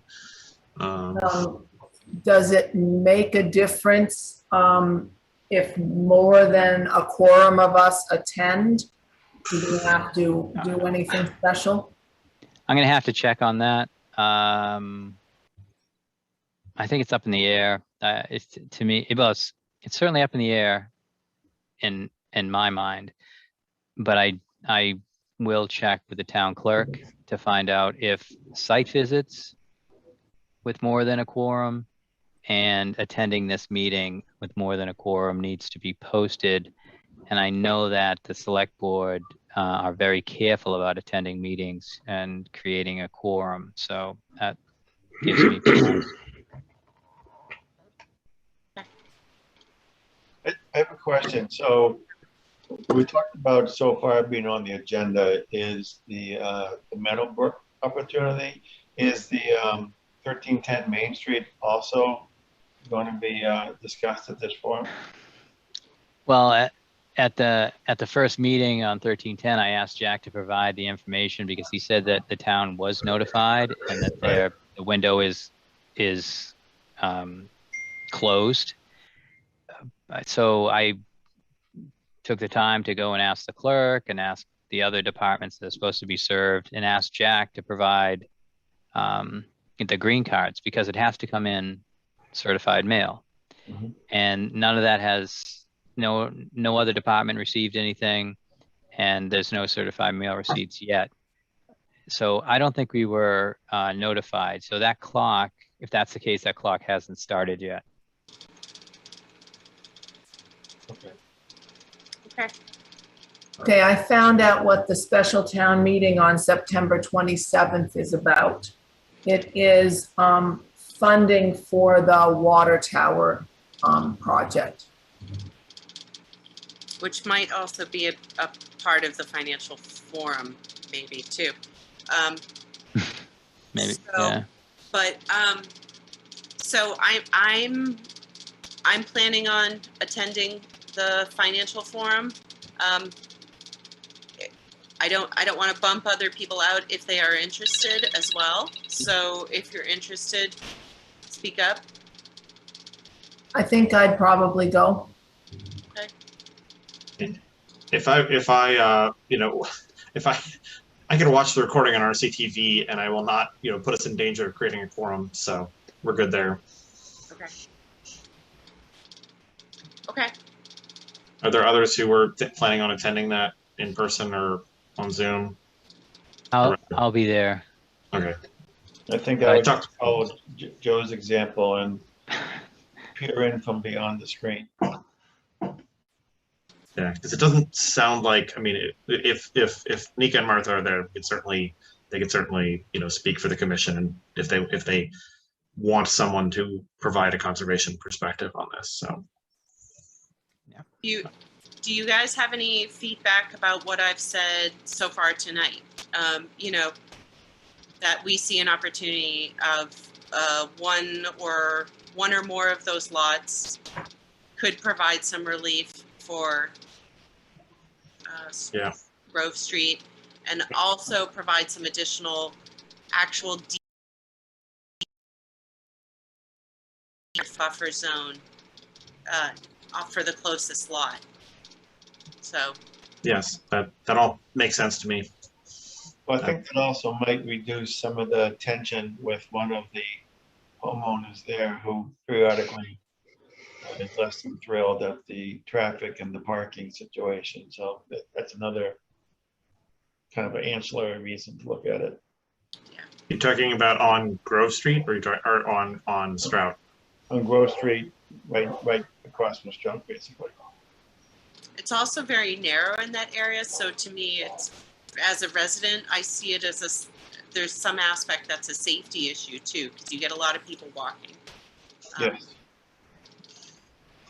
Yeah, and there's no sidewalks, so people are walking in the street or walking where the cars are trying to park. Right. Right, it's not even just pedestrians walking. Many of them have a dog on a leash, which kind of expands their area of influence. Yeah. Hopefully on a leash, but yes. Okay, moving right along. What else do we have? So Chuck, I think the next thing is a determination of applicability for 11 Veterans Way.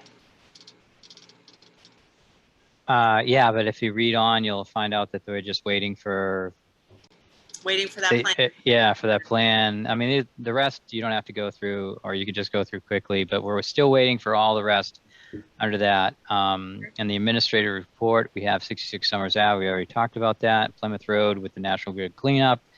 It seems like they're really eager to answer emails, but getting out there and actually setting up a site visit, they're not eager to do.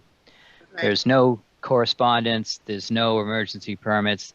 I asked the commission to drive past under enforcement Perfectos, and Perfectos has consistently proved that with a phone call, I mean, stuff happens, but with a phone call, he will clean up the area and put the chain link fence back up.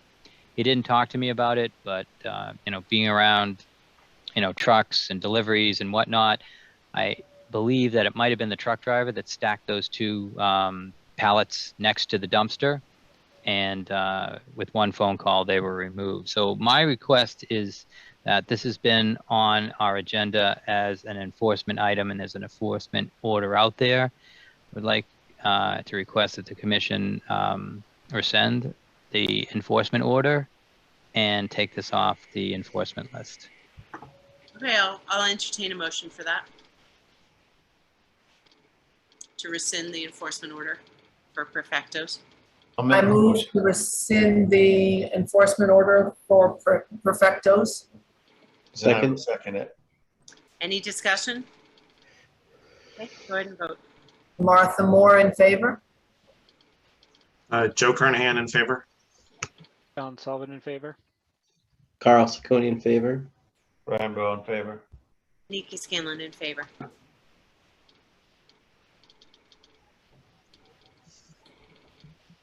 And I guess we can just go through the list. There's no bills at this point, and the minutes we took care of at the beginning of the meeting.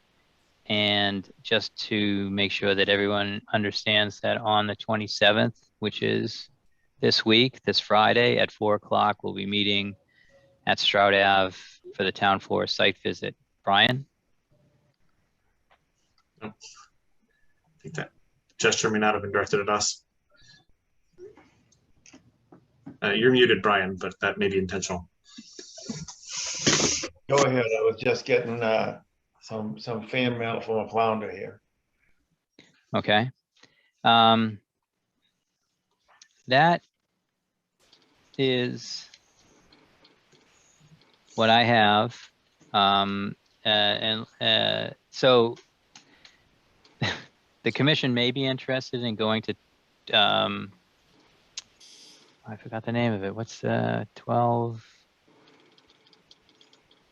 So there was 7 trees taken down, and I'm gonna get this real quickly. Did you send an email about it? Nope, it just happened around 5 o'clock. Heinze on Heinze. So the first house on Heinze in there, and one of the first things they did was to take down the trees behind their house. And oddly enough, on this one, there was 4 trees or so that were lined up along this area, and it was wet kind of in front of where the trees are, and there was a brook in back of it, almost like a canal within a foot, and no one realized, not the people at number 12 and not the company that did the work, which was East Coast. And East Coast has been very good in the past, and they usually get it right, but something happened on this one. And so the estimator gave me a call. I asked him if the estimator gave me a call, and I made sure they had my cell phone number, and kind of went over how to determine what to look for. And the project's been stopped. There's half of a large tree still there. It's solidly there. It's not gonna in danger of falling. And there's another tree that they wanted to cut down. Those are left, so the job's not finished, and there's been no grinding of any stumps. The homeowner will be submitting an RDA, and the commission will go out and review the site and talk about most likely mitigation. But you know, it's East Coast too, and we have that our policy, which is up on the website, that not only is the homeowner has some liability, but so does the tree company, because the tree company, they're going to see everybody in town, and the homeowner only learns it once. But if we teach the tree companies what's going on, they can kind of spread the word to everyone. And I was kind of surprised that the estimator didn't know anything, didn't know about our GIS system, didn't know about our online permitting for the tree policy, which means you can fill out that permit for up to 4 trees at 12 o'clock at night. You know, you don't have to get down to town hall. And didn't even understand some of the plants or even the water. And the other part, the crew said, when we got here, we thought this was all set because it was on the schedule, and no one asked any questions. So Heinze is also a street that we've had at least 2 other, you know, permits on for different work for new families that have moved in, and 1 rehab. So, I mean, everyone on the street understands one side of the street is wet. I guess, except if you've just moved in. I think it's actually Hensey Street. It's off of Grove. Yeah, behind, it's Heinze. Heinze. No. No, wait a minute. You're probably saying it right, but that's how I pronounce it. I think it's just Henzie. Heinze. Heinze. Yeah. But it's off of Grove, and it backs up toward the. Up, there you go. There you go. Yeah, so number 12, Heinze. Oh, 12 or 10? 12? 12. It's a small street if it's the one I'm thinking of. Yeah, looks tight. So those trees were pretty old. I mean, unfortunately, that's been lost. It did look like some of them had a rot problem, and there was a bunch that were really close together too. So anyways, you'll get a chance to look at this and see what's out there, and they're not going to be able to take a step forward until you know, the commission reviews it and comes to terms with what's needed out there. Okay, so it sounds like we're going to hear more about that.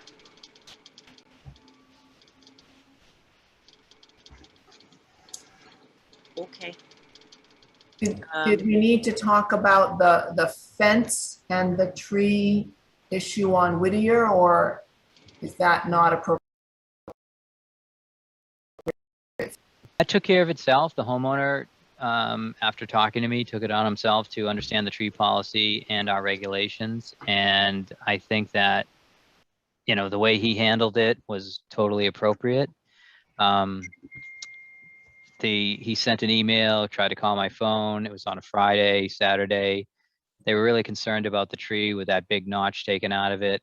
And Brian went there a couple times to check it out, and he said that there's a pretty tall snag left there for habitat. So I believe the homeowner still wants to do some planting, but they're on but they're not available to answer that question at this moment. But Okay, just, I wanted to say, I went today and I don't think there is still a snag where that tree was that was in the photograph with the notch cut out of it. There's a couple of other tall snags elsewhere in the yard, but along the fence line, there's nothing left of that tree. So Martha, I went there again today because I had the same issue that when I first went, but the snag is still there and the notch is still in it. So, you know, I'll be happy to go over with sometime if you wanted to, but it definitely is still there.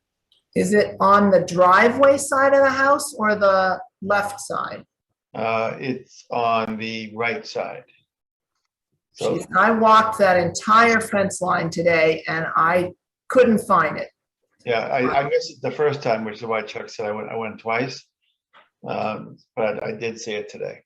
You know, I saw a pile of freshly cut logs on the ground. In a number of places, yeah. Yeah, but I'm willing to make a third trip if you saw it today with the notch cut out. Yes. And it's on the homeowner's side of the fence? Yes. So if you're facing the house, right inside the property, inside the fence. I couldn't find it. And surprisingly, the notch looks higher than the top rail of the fence. And in the pictures that Chuck sent around, it looked like it was an insert in there, but seeing it in person, the notch actually seemed higher. But yeah, if you want, let me know. I'll be happy to meet you there. Either it's there or it's not. That is a way to look at it, yes.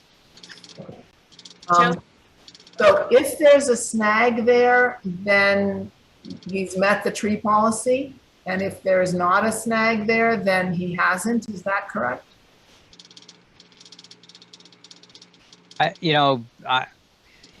It depends. I mean, it's up to the commission. I mean, it's up to you how you kind of put this together in your head. I mean, this was a minor project permit, and he said no trees would be taken down. So I think that alone, with a tree taking down, you would want to get to the bottom of what happened. And I think that that's been done. And at the end of the day, there is a component to the trees policy that has, that remains, that he knew about it. And when he directed the company to take down the tree, he said, leave that snag. And he wanted to comply with the tree policy. So to me, nothing needed to be done after I found out about that. I thought originally that there was a stump and he didn't have the opportunity to talk to the tree company. So it does. I read that email chain. It made sense. I liked how he was proactive with you, Chuck. And I liked the way he explained it. It was reasonable, it made sense, and I think the steps that were taken to make the best of a bad situation were taken. Yeah. So it might be helpful to stop by and just kind of see what it all looks like and how it's all left, just from a final conditions, what does it look like when it's done standpoint.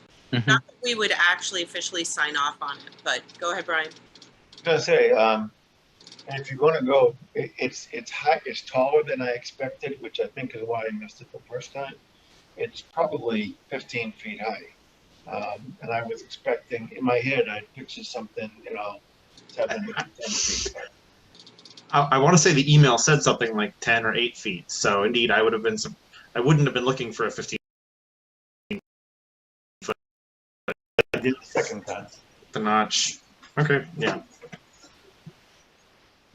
Okay. Obviously, taller is better. So that's a great reason to miss it if it turns out it's bigger than we expected. Yeah. So, so Chuck, is it okay if people stop by? Do you think the resident is going to want to arrange something ahead of time, or do you think it's? He's okay with that. He told me that if they're not there, the gate's open and you can walk in. Okay. Okay. So, okay. So there it is. And I think the same goes for Martha C. Now I have to worry about how I say this all the time. Heinze Street, Henze. Whatever you want. But the same thing goes for that. That I've already asked, and you can go over and look if you feel so inclined. There is a permit coming in, so if you're if you don't have a lot of time, it will come up in the future. Okay. Okay. What's next on our agenda? What else we got? I don't have anything. I looked through this a couple times. Okay. Does anybody, Chuck, were there any extra site visits that we didn't talk about that we need to touch base on and just get recorded at this meeting and documented? You had mentioned at the beginning of this that there were some site visits that we had gone to that needed to be kind of just reported on. That was my impression. Maybe what you meant was we need to schedule a lot of. No, I had some site visits that I wanted to make sure we schedule. Okay. And we did do that, and I already sent the emails, but they didn't reply. I asked them to confirm those dates, both 104 Scotland and 1503. But I think we just should proceed and do that. And I'll let you know if they say that actually can't work at the moment. It doesn't make any sense to show up at 1503 without Jim there and the plan.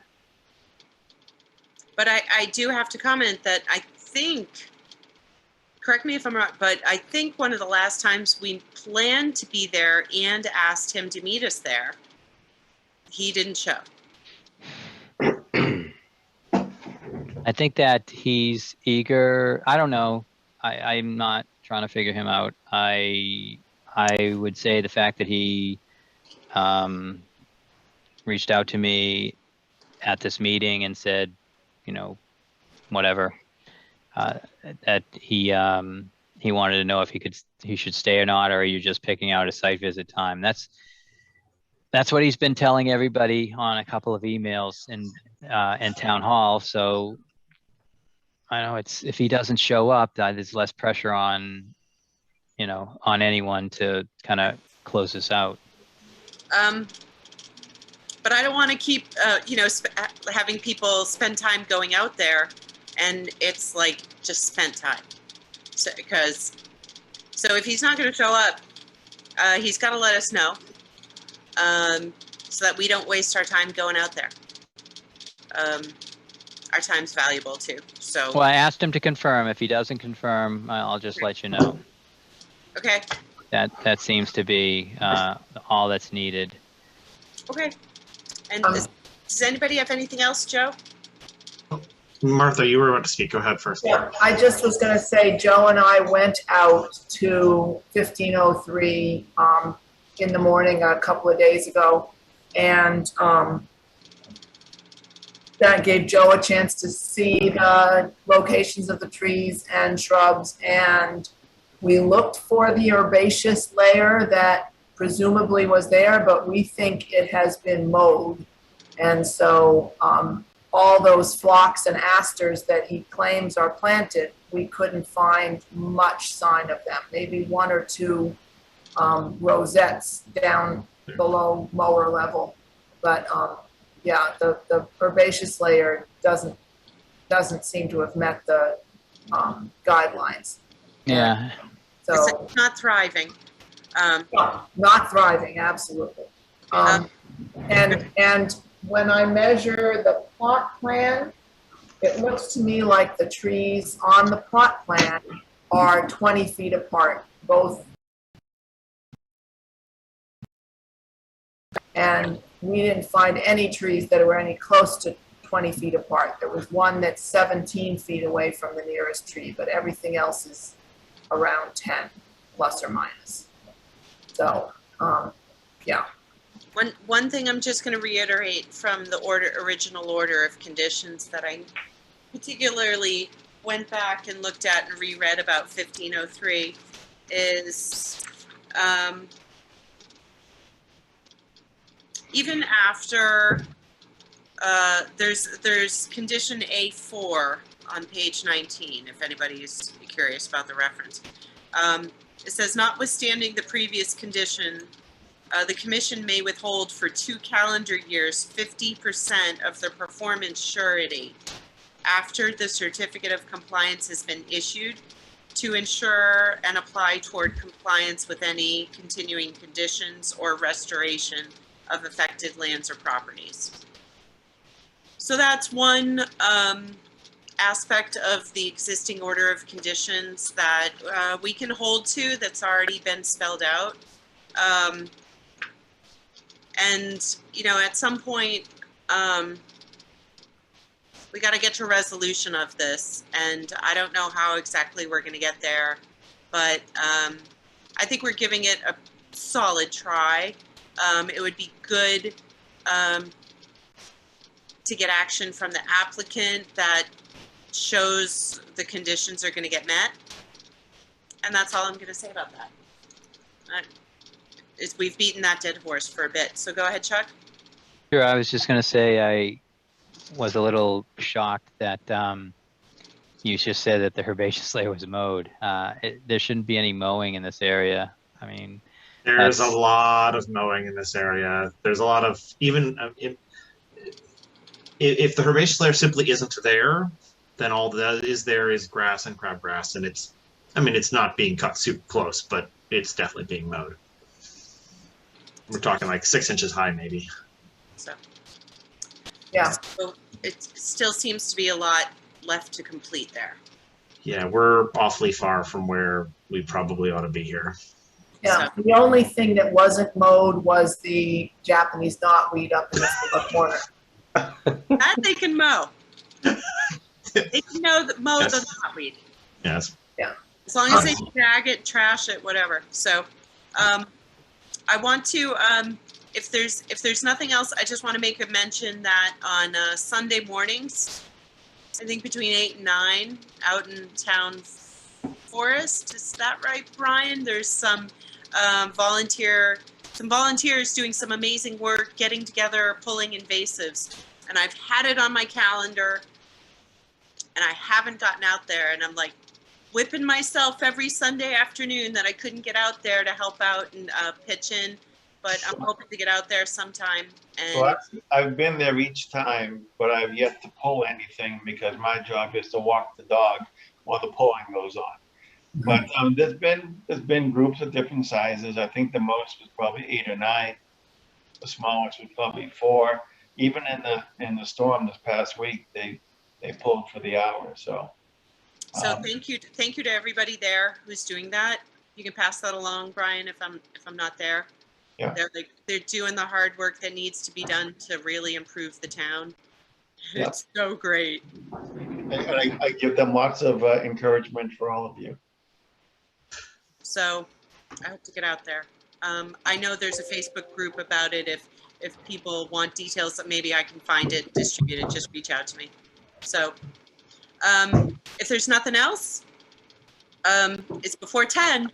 We can wrap this up. Oh, one more point I wanted to make. So with the fact that Martha and Joe went out, although we have the ability to go to addresses and check them out because that's part of the application permissions that are within the permitting of the applications for a notice of intent. Jim did call me, or not call me, but sent me an email, of course, and basically accused the commission of having a site visit without him knowing about it. And I didn't actually remember you guys talking about this, so I said I don't know anything about it.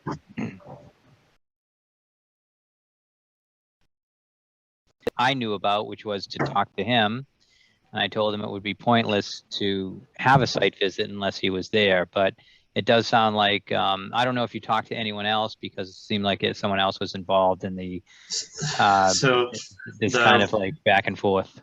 The resident from Lot B, the back house, was coming and going, and he stopped his car and introduced himself to, well, I think he and Martha had maybe talked before, but introduced himself to me.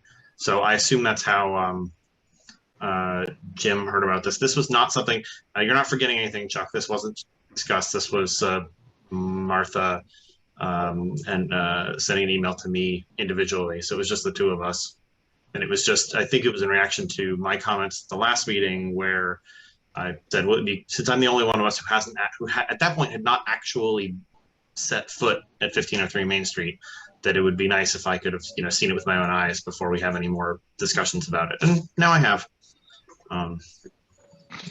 But yeah, it wasn't, I agree that we need to, I see the value of having a site visit with Jim there, and in fact, I think that's the only thing next that would have value, because now that I've been filled in, there's nothing more the site visit would accomplish without him. Yeah, I'm not saying that this happens all the time. I mean, you have the right to go and check it out. It's yeah. clear in the order of conditions and the notice of intent application. I mean, you need to check it out, and if you want, but I just well, anyways, just be aware of it. Yes, and I guess I would have answered differently if I had remembered or had known. Jim was so concerned about the turnover in the Conservation Commission, so I'm sure he'll be happy to learn that new Conservation Commission members have now seen the site as well. No, and I'm just going to mention that the protocol when you're at a site visit, typically, although I haven't been using it lately, is the instant you get there is one member, everybody stand on the sidewalk safely, but one member goes up and rings the doorbell. You make some effort to check in with the homeowner, introduce yourself, tell them why you're there, and that,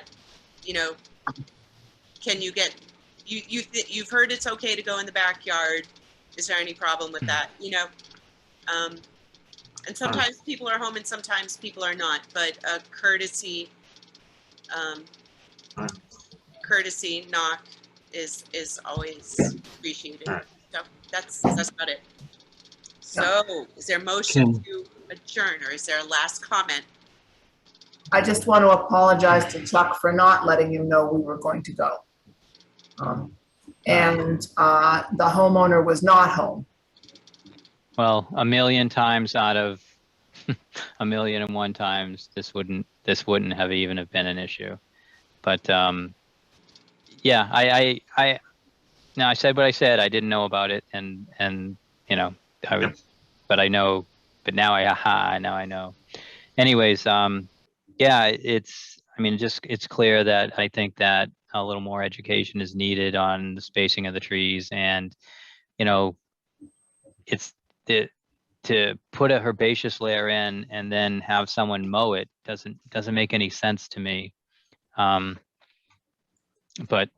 that's, oops, someone was just trying to get in the meeting, but no. Carl? Is Carl? I don't know. I'm just wondering if Carl is frozen the way John was earlier.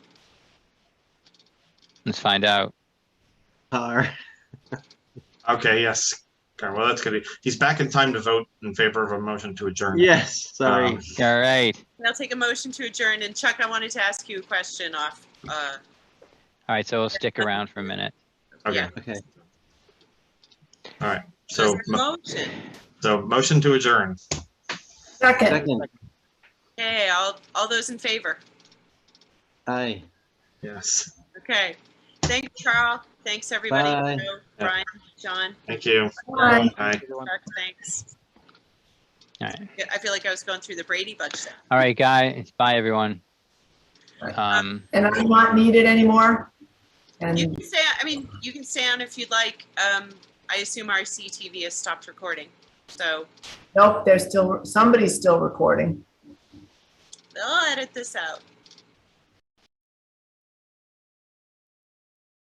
Right now.